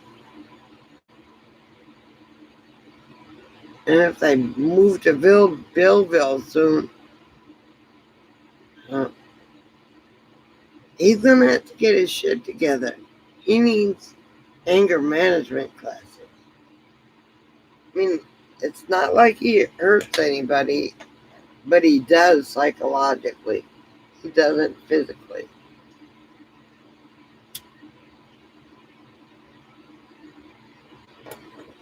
And his dog disappearing because he had a temper tantrum.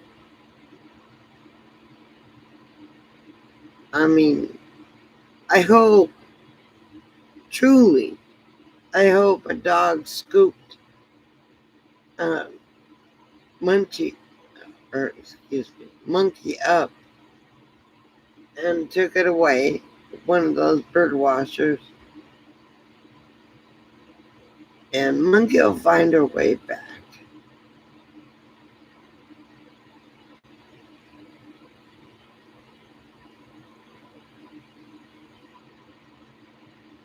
I know my son had to go through anger classes, anger management. He's going to have to figure out a good way to get through his anger rather than putting a fist through a wall or throwing his phone. Because I called Amy and Amy couldn't even talk to me because Bill's phone, I called Bill, but Bill's phone was broke because he threw it. So I had to call Emmy on her phone.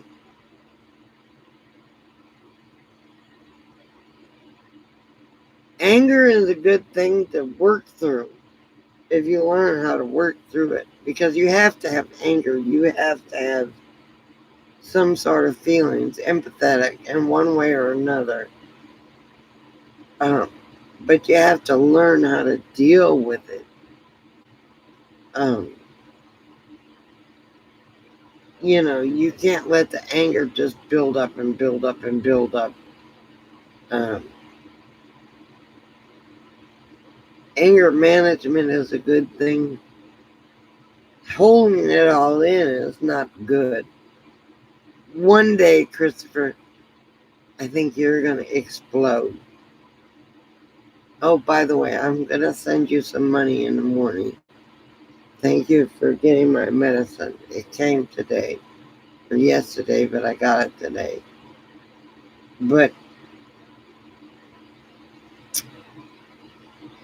anger is never a good thing, but you have to learn how to deal with your problems. You can't just go, oh, well, and you can't blast everything that comes your direction. You have to learn to deal with it. Christopher knows when I'm angry. With my old RV, I'd shut my shade if I didn't want to be bothered, or if I have an anxiety attack. I have it in my own sanctity, for the most part. I shut my shade, but in these windows you can't see that the shade is shut, so I guess I'm going to have to make a sign.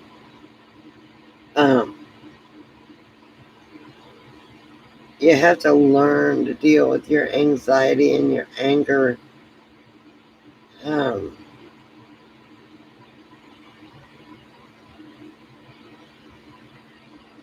Because it does no one good.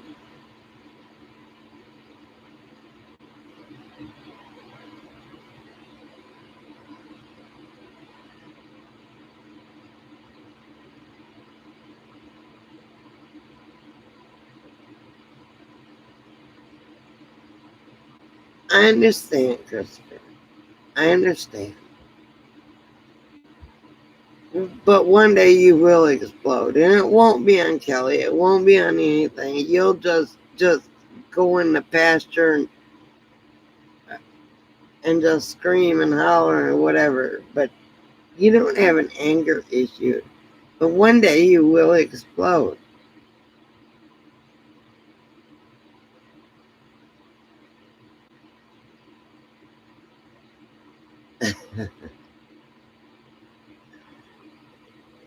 You can't be empathetic and non-caring at the same time, and you're both. And eventually you'll explode. And I don't mean anger-wise. I mean you'll just have a meltdown, because I've had quite a few of them.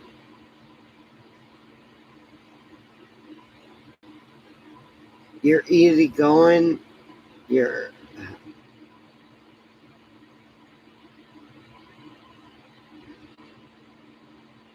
But one day you will blow, and I hope I'm not there on the land. If you do, please blow sand over into my little gully there. Everybody else is asleep. Wake up. Michael, Ellie, Tanya, Christopher's awake.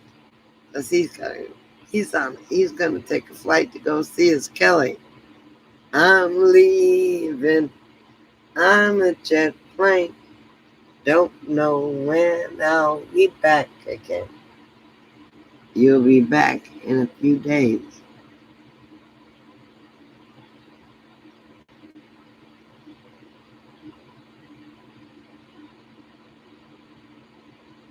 Okay. It takes a lot to get me angry, but it doesn't take me a lot to get me anxious. Christopher saw a partial anxiety attack. And It wasn't pretty, but it could have been a whole lot worse.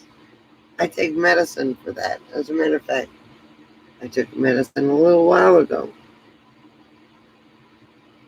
But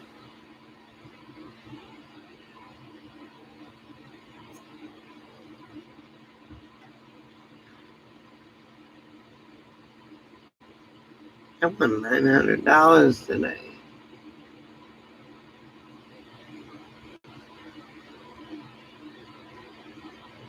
Came home with $1,200, spent $300 close to, and came home with $900 extra. So I'm a happy camper. Last time I went, I came home with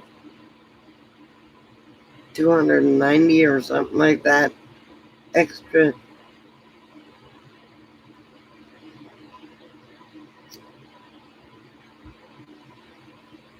Oh, I didn't tell you, Christopher. I won $900 today. Actually, $900. Went in with 140. Came out with 1,225, something like that. Little itty bitty casino. While other people were losing their asses.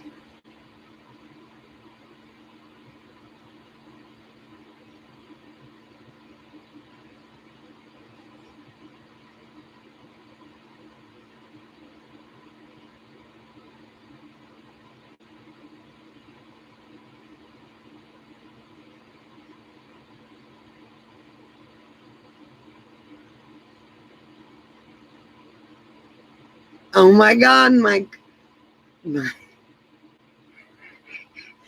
bird used to sing that, but it was Daisy. Daisy, Daisy, give me your answer too. I am half crazy over the love of you. It won't be a stylish marriage. I can't afford a carriage. And that's where Willie will get stuck. A carriage, a carriage. But you look sweet upon a seat of a bicycle built for two.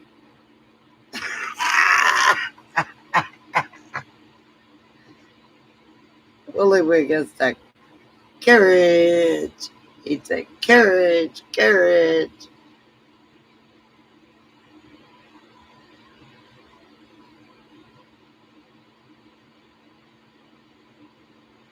That is Daisy.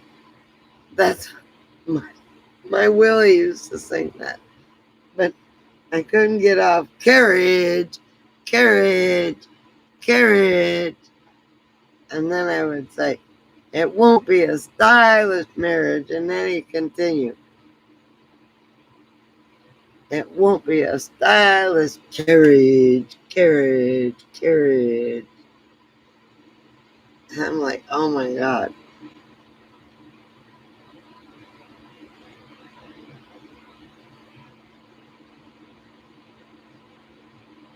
I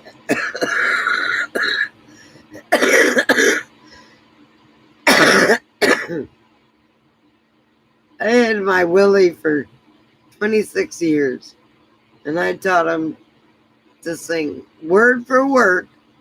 Take me out to the ball game. Take me out to the crowd. Buy me some peanuts and Cracker Jack. I don't care if I never get back first. Root, root, root. And he gets stuck on that too. For the Rangers, Texas Rangers. If they don't win, it's a shame. And he would go, 1. And I would go, 2. And he would go, 3 strikes, you're out at the old ball game. But he also sang Daisy. But he gets stuck on carriage, carriage, carriage. It was like a record that kept sticking. He loved the word carriage. I don't know why.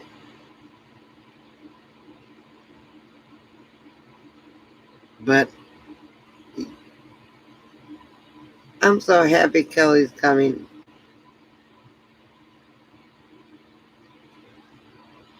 As messed up as my RV has been, it's a good thing we didn't take it to Kentucky because it may not come back.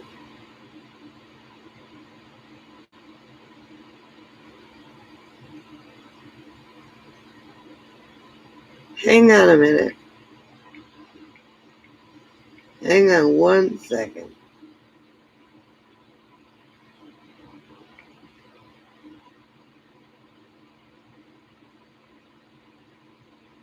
Oh, that's the wrong person. Wait a minute. Wait a minute. No, wait a minute. That's Ellie. Wait, that's Ellie again. Damn it. No, that's PJ. There we go.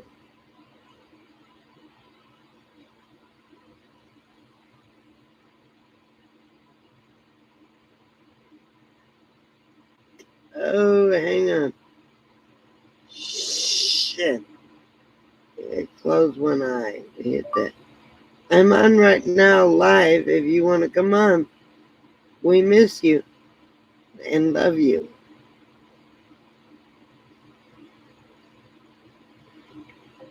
Somebody just woke up.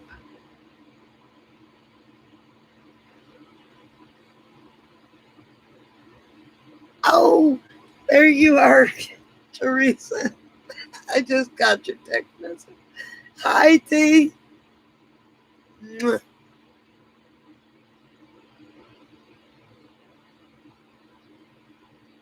What the fuck?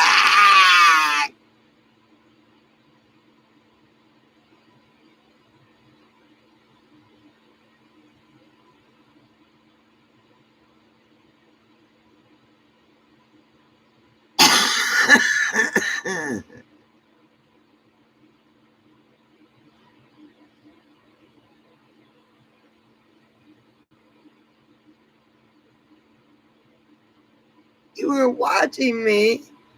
Well, why didn't you just come on? Everybody misses you, Teresa.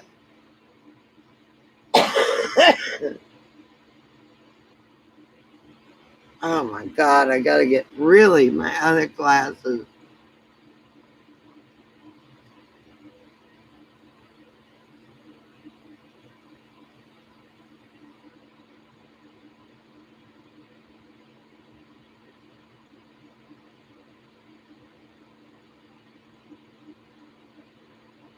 You don't need your wits about you when you're with oldies, Ellie, because they don't know the difference.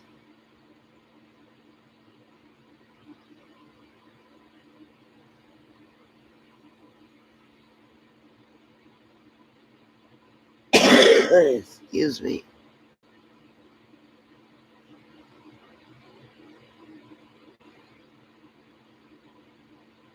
Oh, okay. Hi, Teresa. Good morning.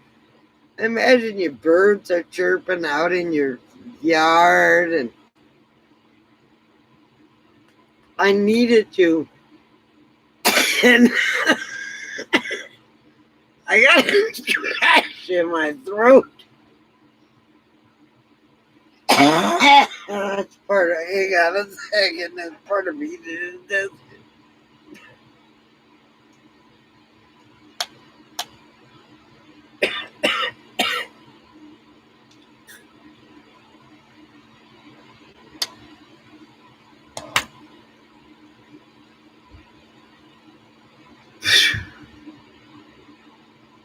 Okay, that may take care of it.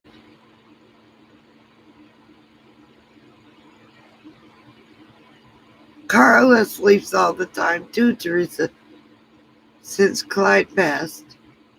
Well, okay, that's not the truth.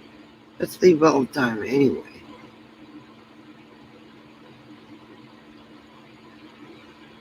I don't care about your voice. Call me anytime, sweetie. I miss you so much.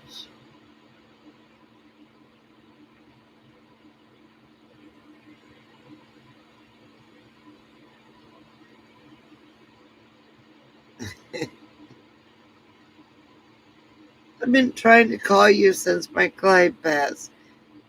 I kind of needed you, but I understand the sleeping part because I've been doing a lot of that myself. But I'm starting to snap out of it a little bit. Coco is kind of pissed off at me, but hi, T.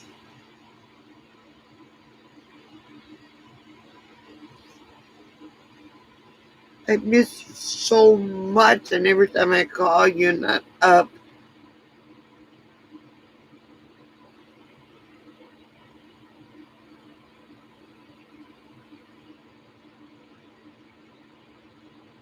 Honey, sometimes that's all I do.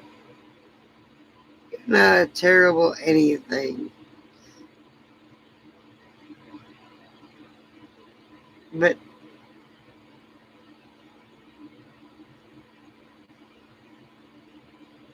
say it outright. You don't have to. Let me take one more hit.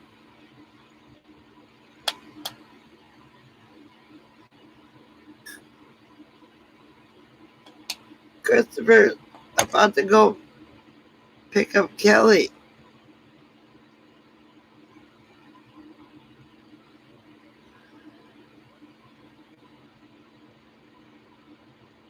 You're about it.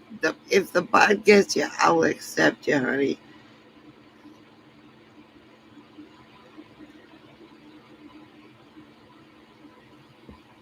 Don't worry about the bot.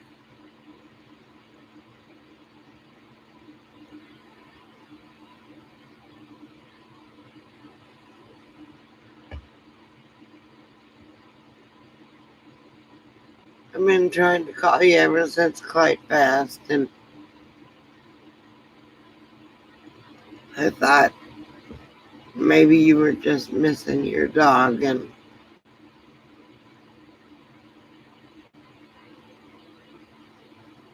say whatever you want. If the bot gets you, I can okay it, or Christopher can okay it.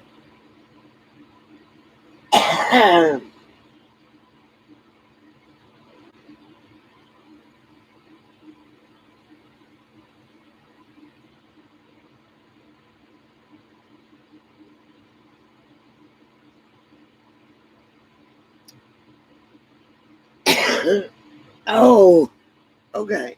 You sent it to me on the phone. Yeah, I can send it to it. I will. Excuse me.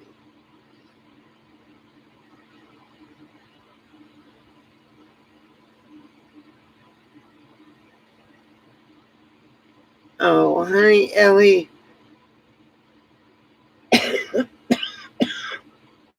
The best thing for Teresa would be for Christopher and Kelly to drive up in her driveway with their U-Haul and honk their horn and wait about 10 minutes for excuse me, for Teresa to get I got an itch on my throat.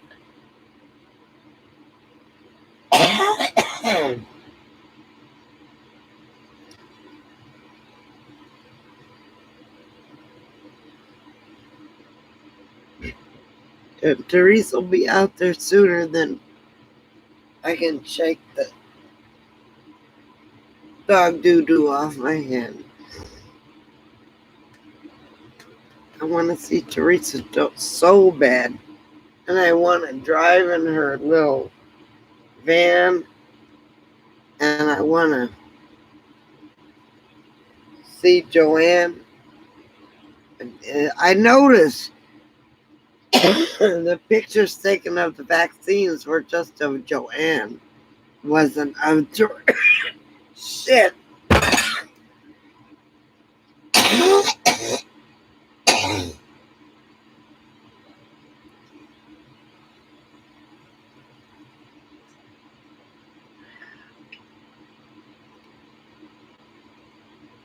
Excuse me.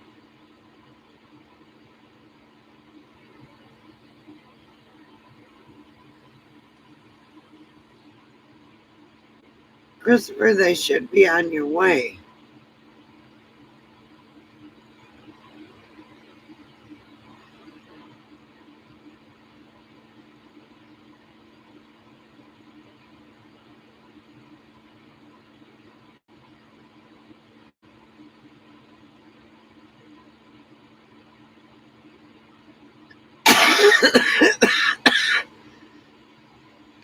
Is that why you're up now? You probably had a raccoon knocking, scratching at your door.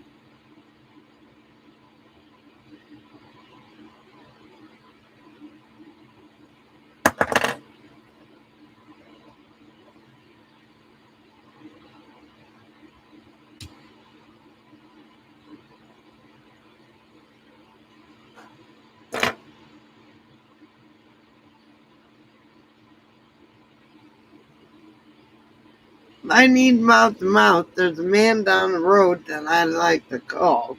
Hey, I get an itch on this side of my throat when I'm allergic to something, and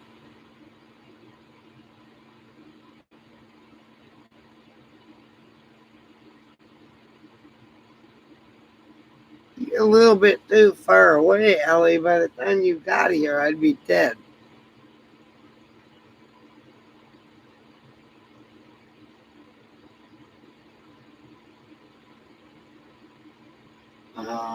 Maybe, maybe not. I don't know. We'll find out. Um, I'm here for another 6 weeks. I want enough money at the casino to pay for a couple months here, so I'm good.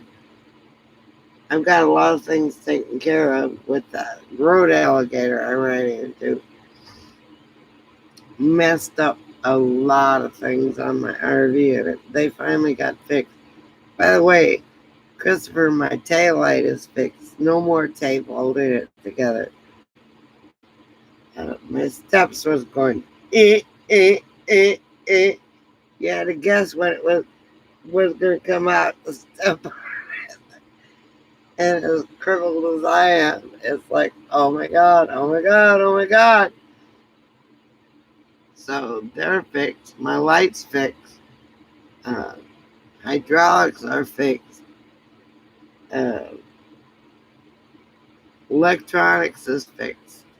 Christopher, he fixed the electrical.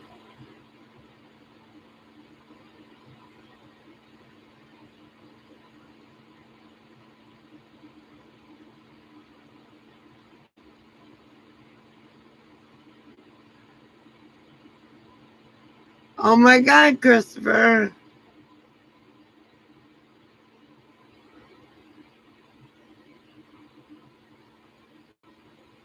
I haven't gotten a doctor yet, Teresa.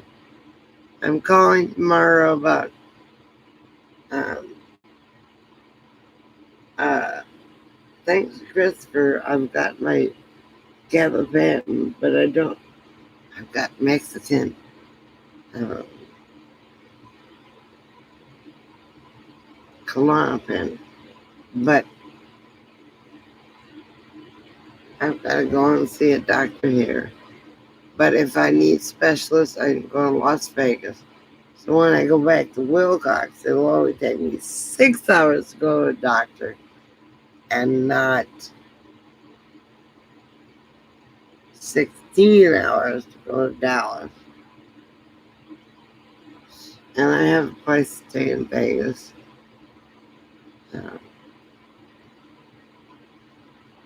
I don't know if Coco wants to go there or not because Coco, uh, between you and me, last time we were in Vegas at just 5 years was when I took Clyde to get put down. And every time we go there, she thinks he's there. Um, messed her. Do you think, as mean as she was to him, she misses him almost as much as I do? I'm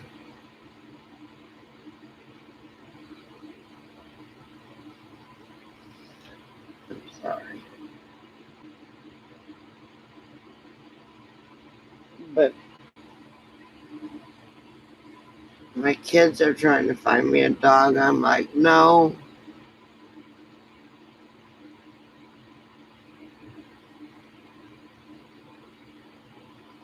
I'm not living here. I'm just making residency, Teresa. I can go anywhere in the Southwest and be close enough to where I can go to a doctor that's covered.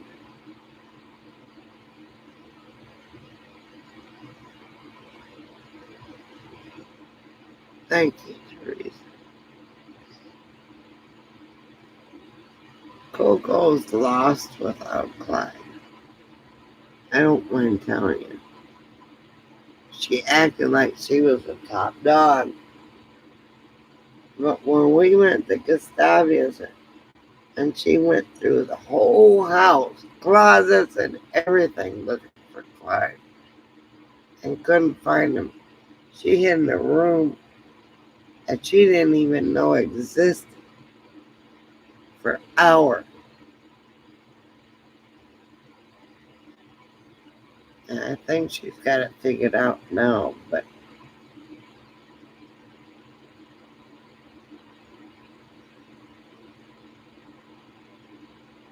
a pet pig for you. Oh, goody, Teresa.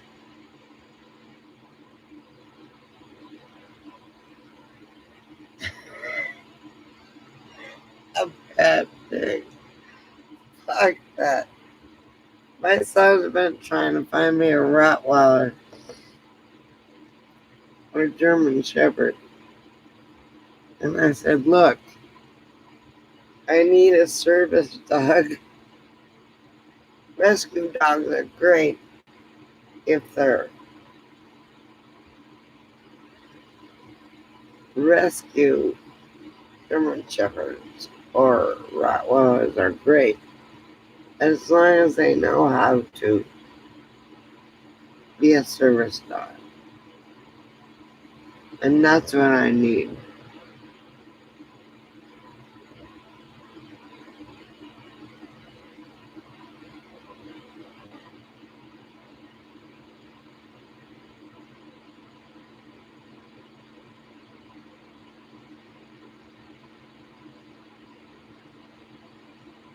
Good night, Ellie. I love you, baby girl. And thank you. Your words have touched my heart.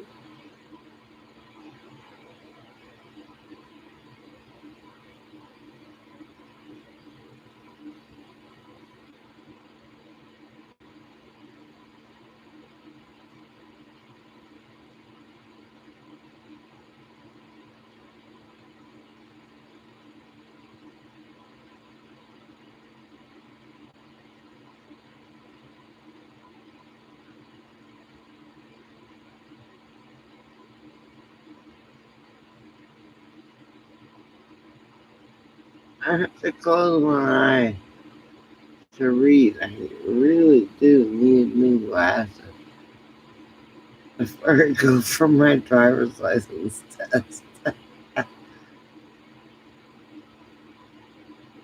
Actually, I don't need to drink alcohol.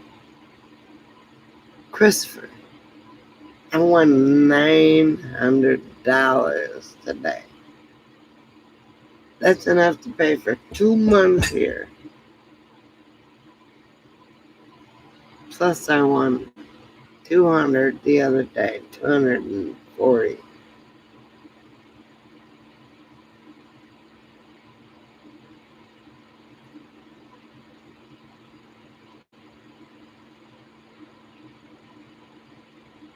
$100. Yeah, I walked up with $1,200 in my pocket.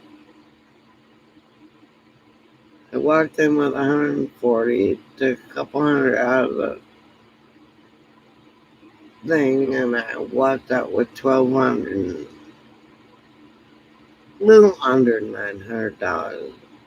Let's round it up, $900.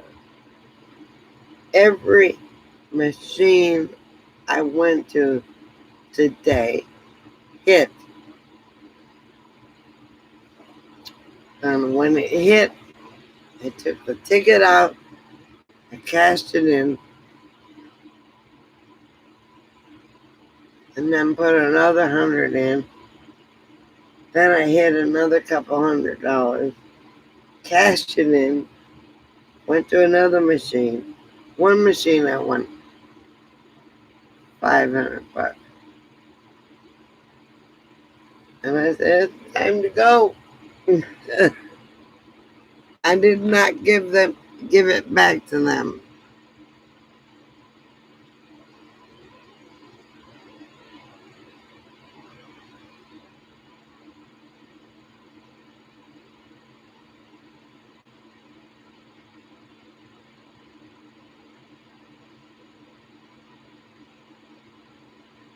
Oh, Christopher, no honey, I had Patron and lemonade. I'm going back to the lemonade. The beer doesn't taste good. I just gotta finish the last two I have there. I want pictures of you and Teresa.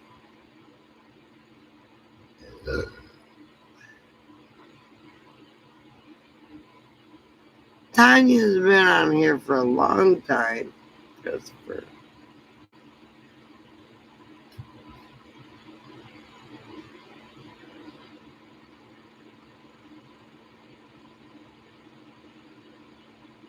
And Michael and I don't know, Michael, what's your dog's name?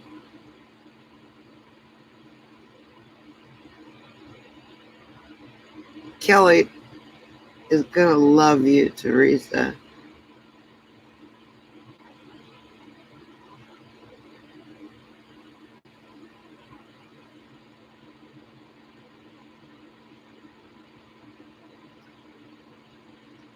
Well,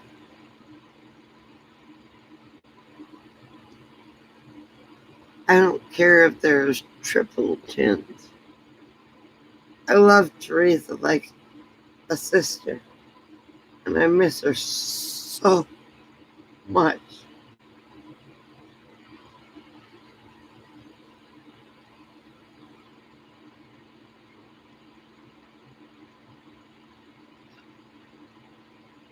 Ashley sends you a Democrat. Shh. I didn't say that. Kelly will love you. As soon as I'm done here, I'm gonna go see Ren for a while. Then I'm gonna head back down to Willcox. And then go back to Quartzsite or Imperial Dam.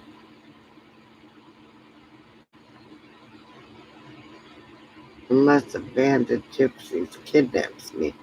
If a band of gypsies kidnaps me, please just leave me alone for a while. I may be having a good time.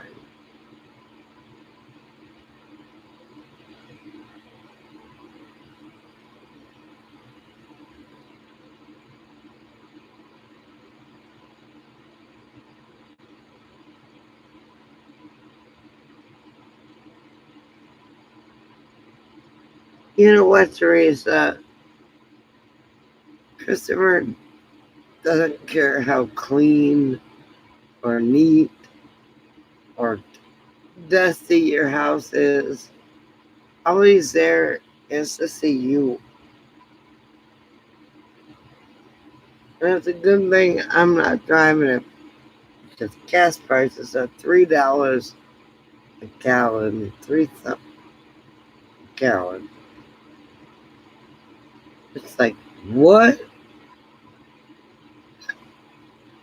308 here. 360 or 87. 367 or 87 in Vegas. It's like, holy shit.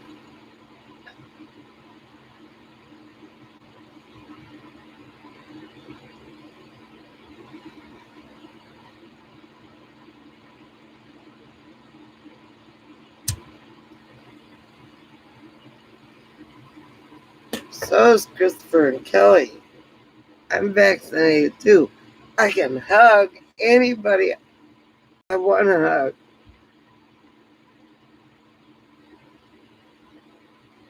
hug. As a matter of fact, Christopher was vaccinated a week before me, and then me and Margie were vaccinated. Margie was on here a little while ago.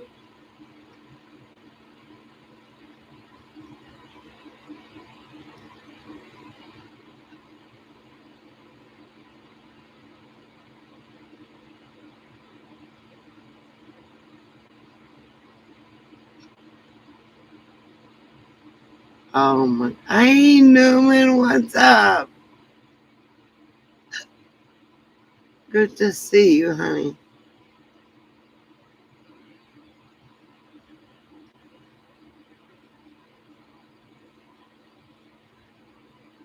You're dragging, but, well, no engines be able to track you if you're dragging your tracks out.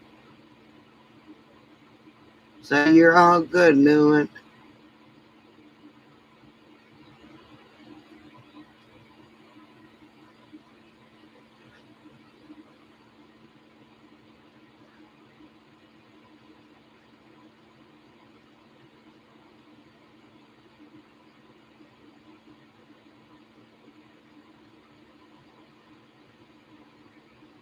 Christopher, you don't have to make excuses and drink that Patron and lemonade all night. Then I went to beer because I ran out of Patron because I bought too small a bottle. Uh-oh. Teresa got hit by the bot. Somebody get her.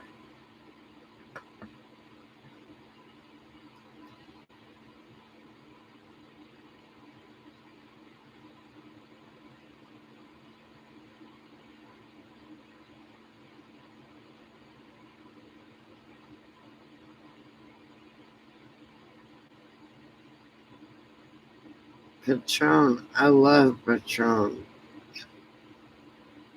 Teresa, you got the hiccups.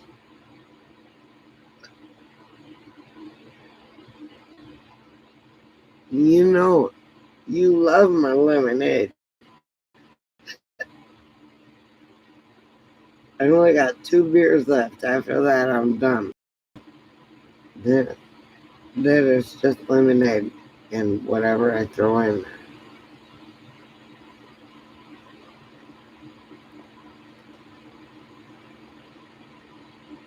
Patron and lemonade is pretty good, except for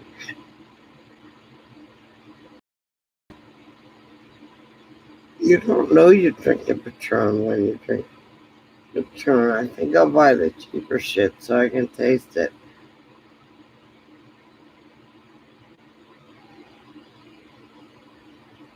Anyway,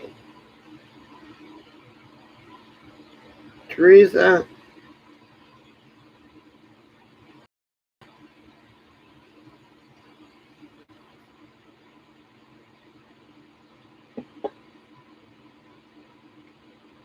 I love you and I miss you so much. You know, see my finger, no cast. No cast.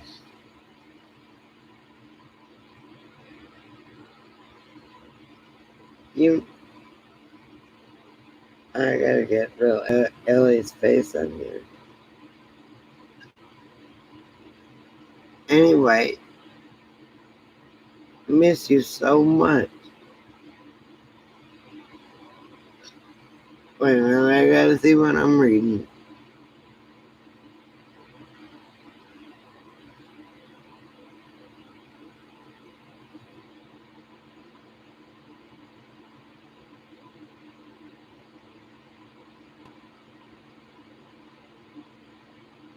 Oh, wait a minute, Newman. Hold on. Hold on. Vodka has no carbs in it because it's all distilled out. And lemonade, I drink.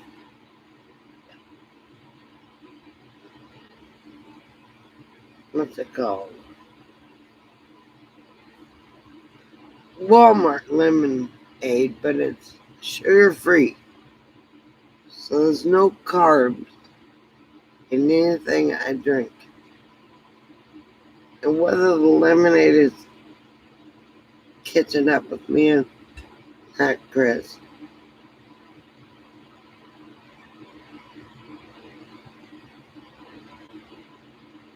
I love you, dear boy. And I love Teresa. And I love Kiwi Gal who just took off.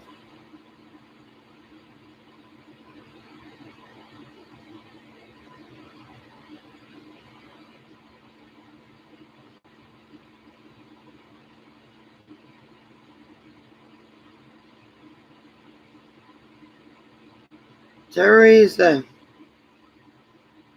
get a new phone, baby girl. I know you just got this phone.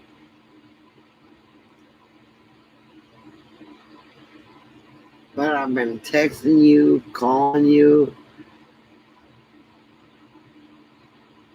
and I understand the sleeping part because I sleep all the time.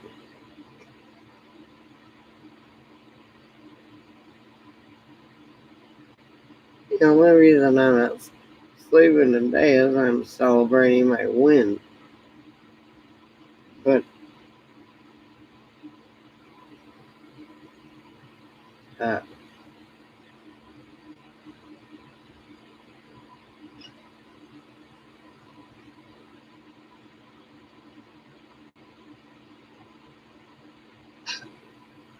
okay, gotta look through my glasses, so excuse me.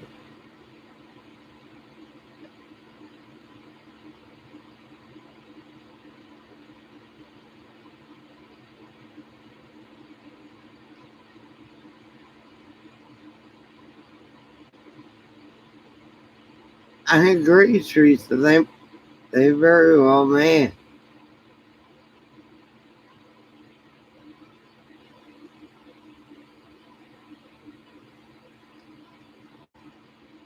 Christopher,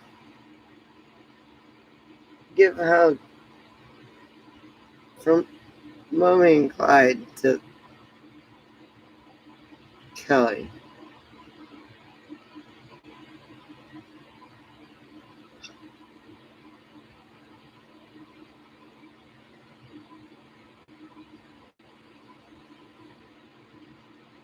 He's not going to bed.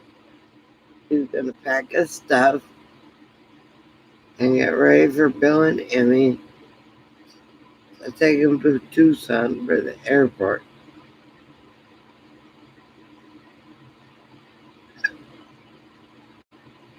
I miss you, Christopher.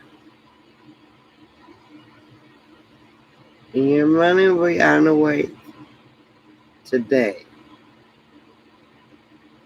No, well, sometime today.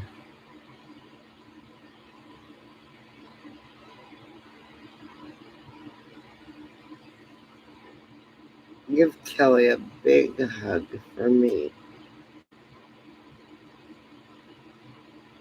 I think it'll be good for Kelly to be there for Emmy. As soon as I'm done here, I'll head back. I'm gonna go see Ren for a little while in Utah. And then I'll be headed back to Willcox. Holy shit. So October.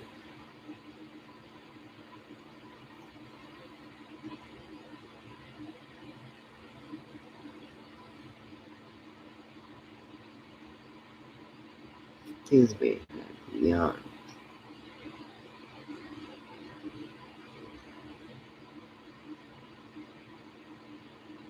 Michael, are you still there? There.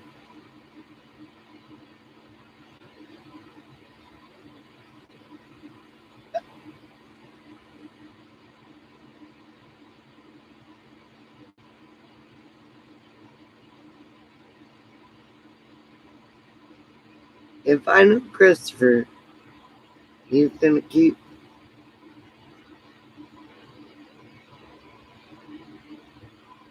the chat on while he packs and does whatever he has to do. He doesn't have to pack much.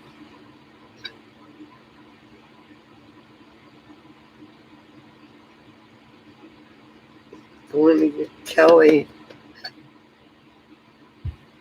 Where is Kelly anyway? Christopher? She should be up by now.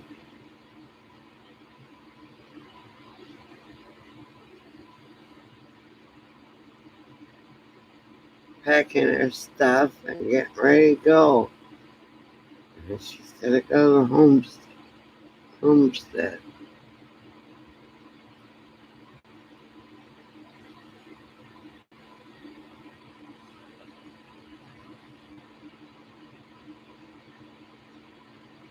Bill ought to lend you his scooter so she can go to town.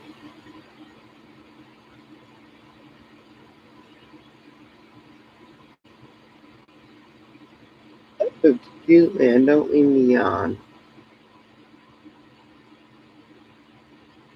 Christopher doesn't like me to drink.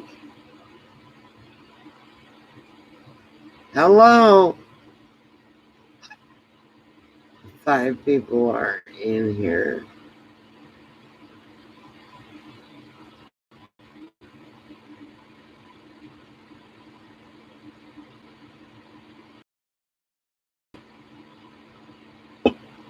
Sharon. Oh, Teresa. I had to close one eye.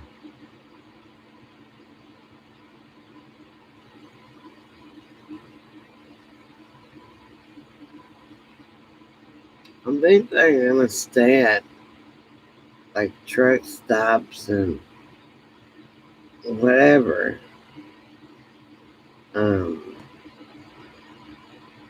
He seems to like Cracker Barrel a lot.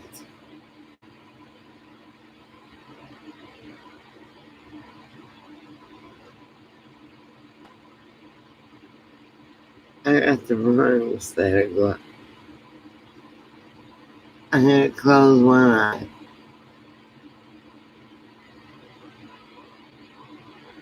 I can't find my other glass. Now, if you want me to put these on, they'll work better. Cool hand loop.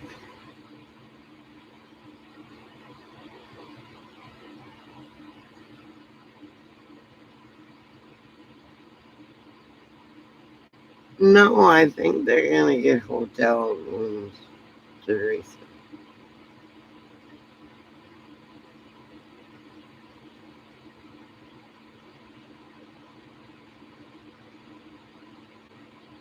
I think. Teresa, I thought you were sharing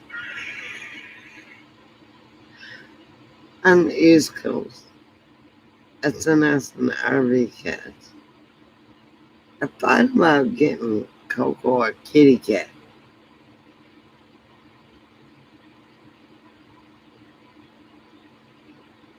Coco likes Jason cats. But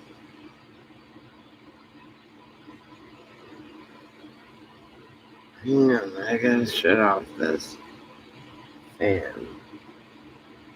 Letting all the cold air in. There's snow on the mountain.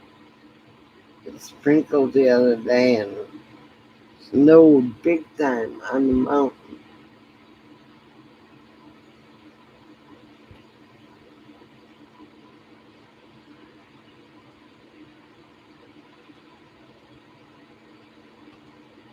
Okay, hang on. This ain't gonna work.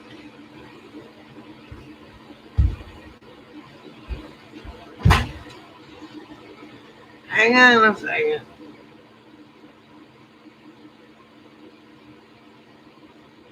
I need a stool.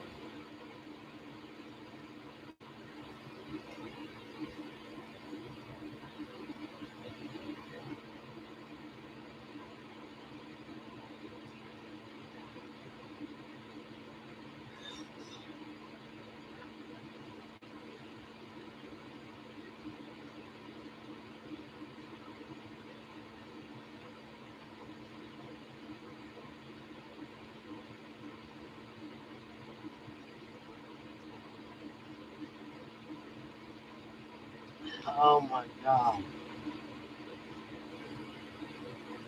Okay.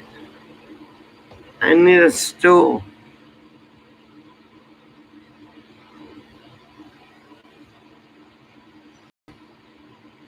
I can't do it without one.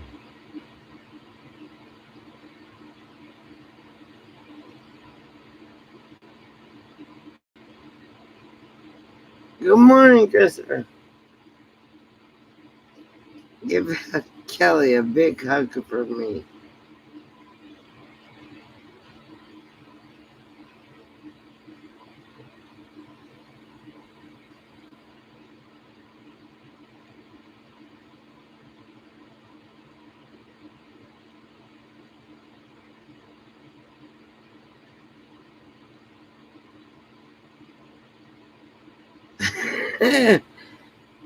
Teresa, I understand that.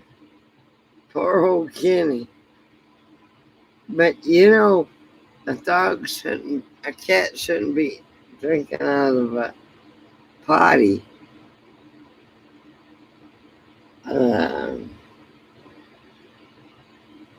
While you're going potty.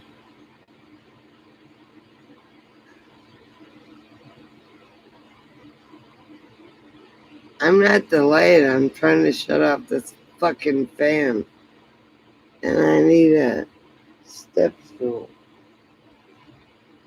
I got one right here. Let me turn it off. Hang on a second.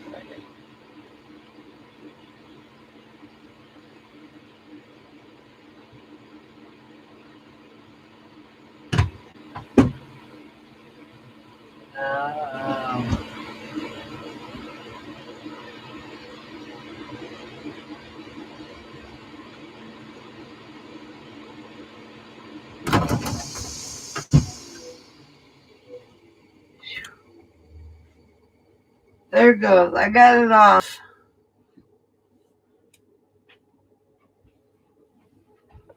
Okay, I have her adjourned.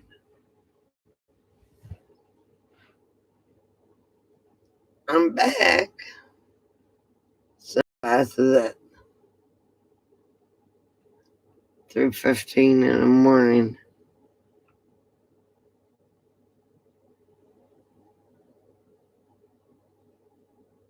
Okay. How do I smell cat?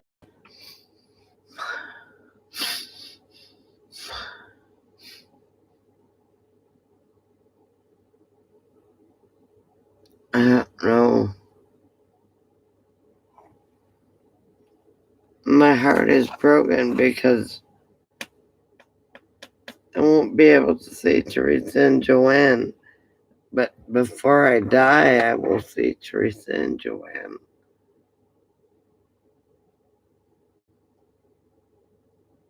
It's a trip I'm gonna make. Thank you, Teresa. This is the coolest robe I have. Meaning, these slits are just little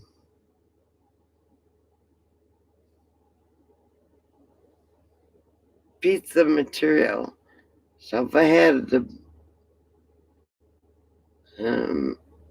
gray robe on, it's solid. If I had the black robe on, it's solid. This one is I wish you could see my suntan.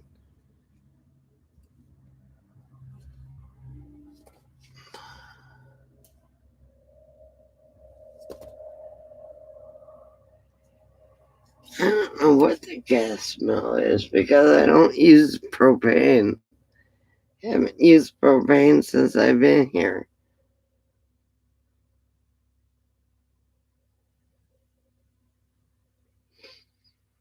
I just smell gas. It might be some. It's not me blowing myself up, Teresa, I promise. If I blow up, it's somebody else's fault.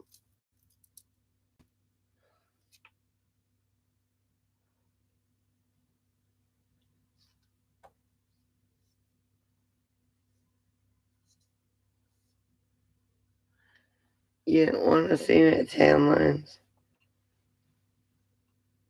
Wait. You can't hardly see them. Trust me, my titties got burnt bad. It's been so cold the last 5 days. Haven't been able to really lay in the sun because it's been in the 60s. Because we're up in the mountains, and one of the mountains is snow covered. So,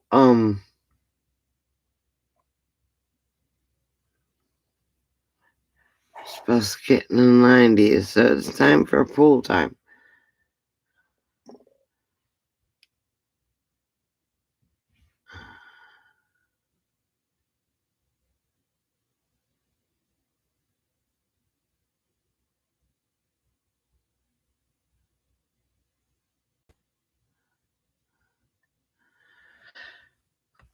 It's not the longest cigarette you ever seen. It's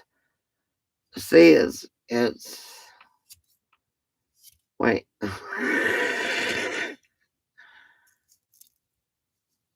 It's mostly paper. See, there you go. Man-made.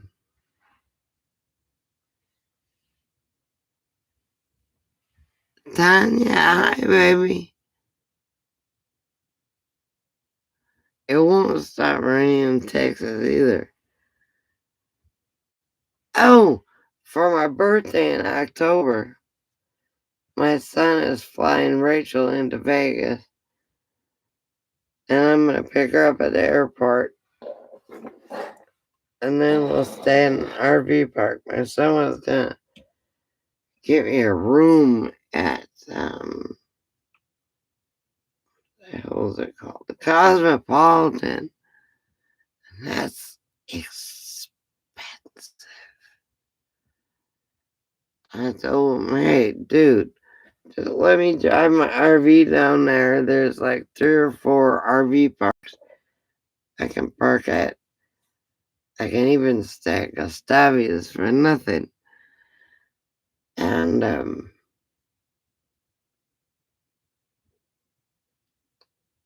yeah, so I'll be in Vegas in October.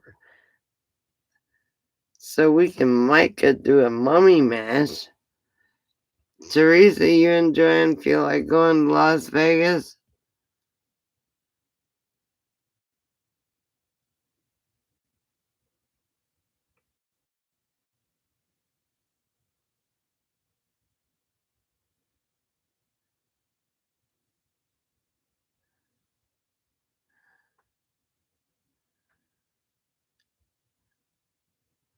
No, you don't feel like going to Las Vegas, Teresa.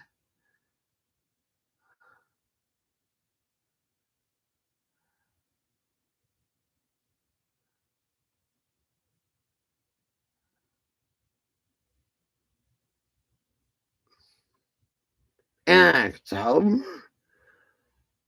Teresa, in October is a perfect weather to come to Las Vegas. It's when all the cold fronts start coming. You may need a jumper, as the English would say, or a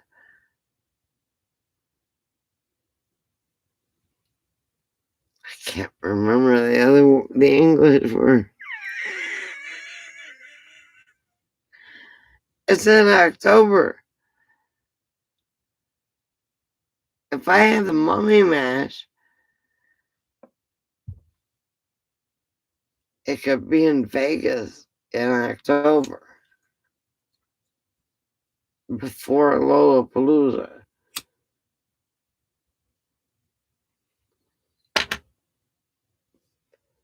It was a mash.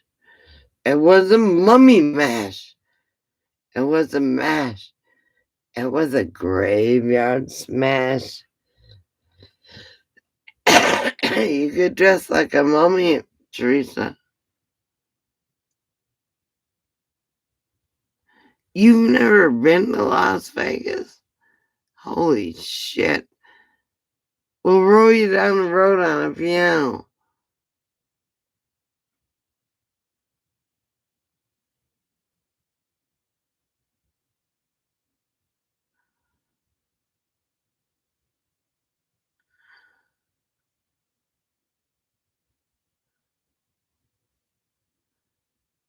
Sonia, I feel sorry for you. You're in Tornado Alley. That's why I'm in the West Coast, where the humidity is 0. Okay, excuse me, it's 17% tonight. We'll roll you down the road, Teresa, on a piano. I want to hear you play. Da, da, da, da, da, da, da. Boom.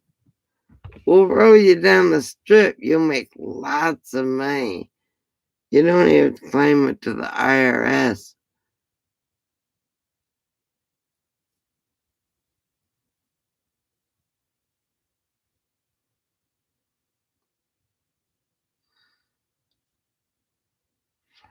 Southern Comfort, is that what it takes? I can go get some Southern Comfort now. They have piano bars. You can get up there and play. I want you to come to Vegas so bad, but I can't have it during Lollapalooza because it would be on stepping on Lola's parade. But I'm gonna dress for Mummy Mash. How do you think I'm gonna dress? From here down like a mummy. I can't cover my face. My bad.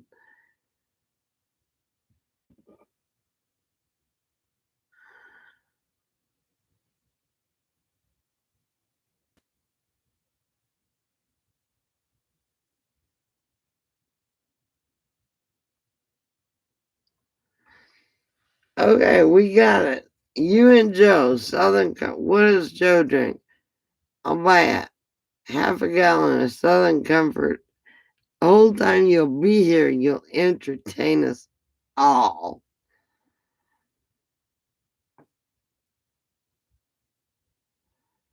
All I have to do is find you a tuned piano. We'll roll your ass down the strip.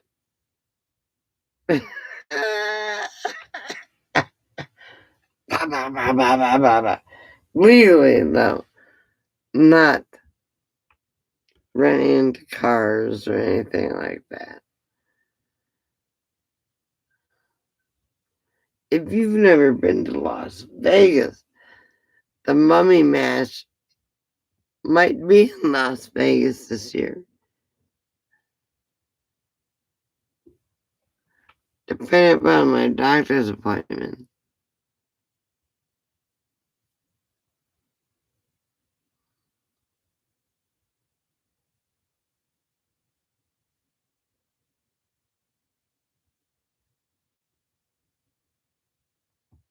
Shh, we'll get you insurance. They have insurance in Las Vegas for entertainers. And we'll have to get you a permit to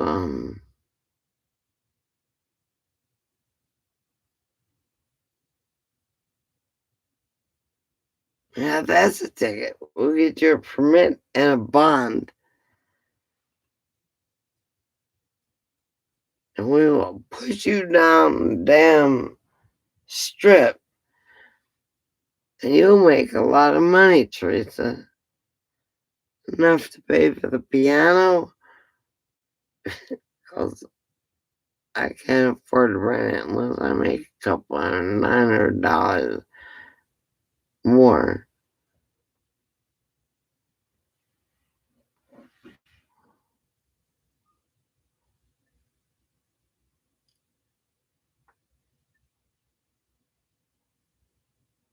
Oh my God. Tanya, you haven't been here for Teresa piano escapade down in Nashville. Teresa, tell the story, baby girl.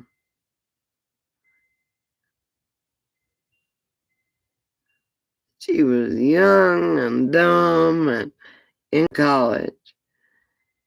And they rolled her ass down the street with a piano. Hit a car, or two cars. I'm not sure. But it's quite a lot of damage.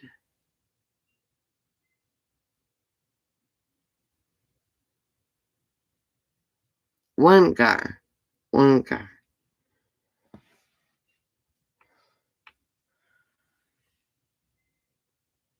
But Tanya, I promise you, if you want a party, you have Teresa. Good thing about it is she's in a wheelchair and it'll follow along with the piano. She gets drunk. Her friends decide it's better for her to play outside. Takes a piano and bench and rolls her down the road. And she hit a car. Her dad had to pay for it. You still with us, Michael?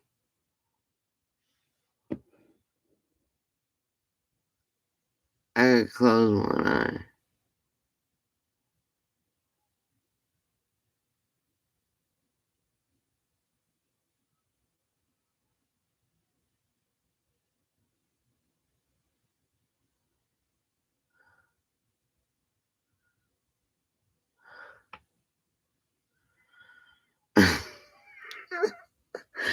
I bet you did work all summer to pay him back, Teresa. It wasn't your fault, though, that they pushed you down the street. You were playing piano. Your friends should have helped as they pushed you down the street.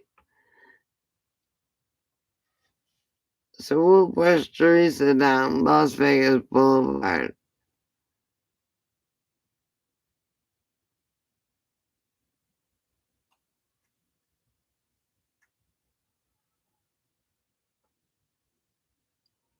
And a safety pin in your ear.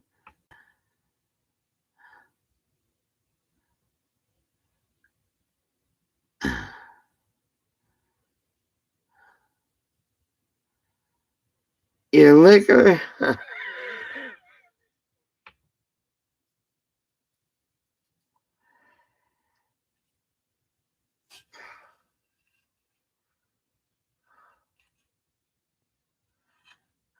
me see.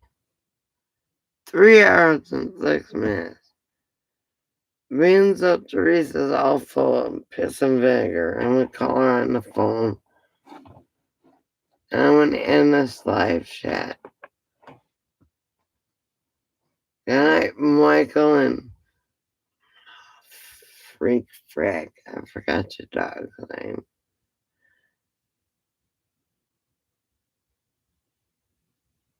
And Teresa and Tanya.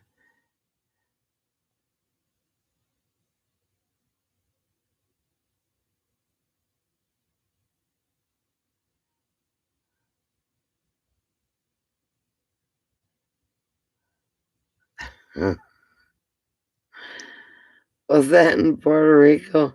I bet you they still remember you, Teresa.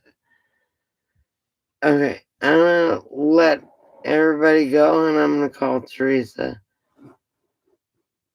on the phone. Good night. I love everybody.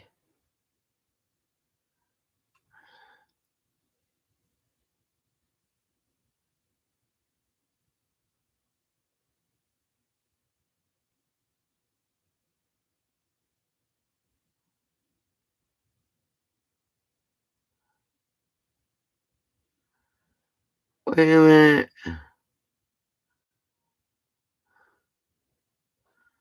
I see what Tanya said. People.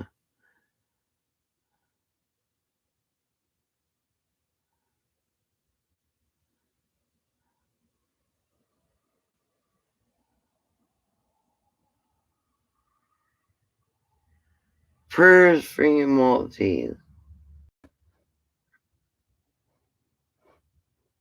Oh shit. Good night. Teresa, I'm gonna call you on the phone.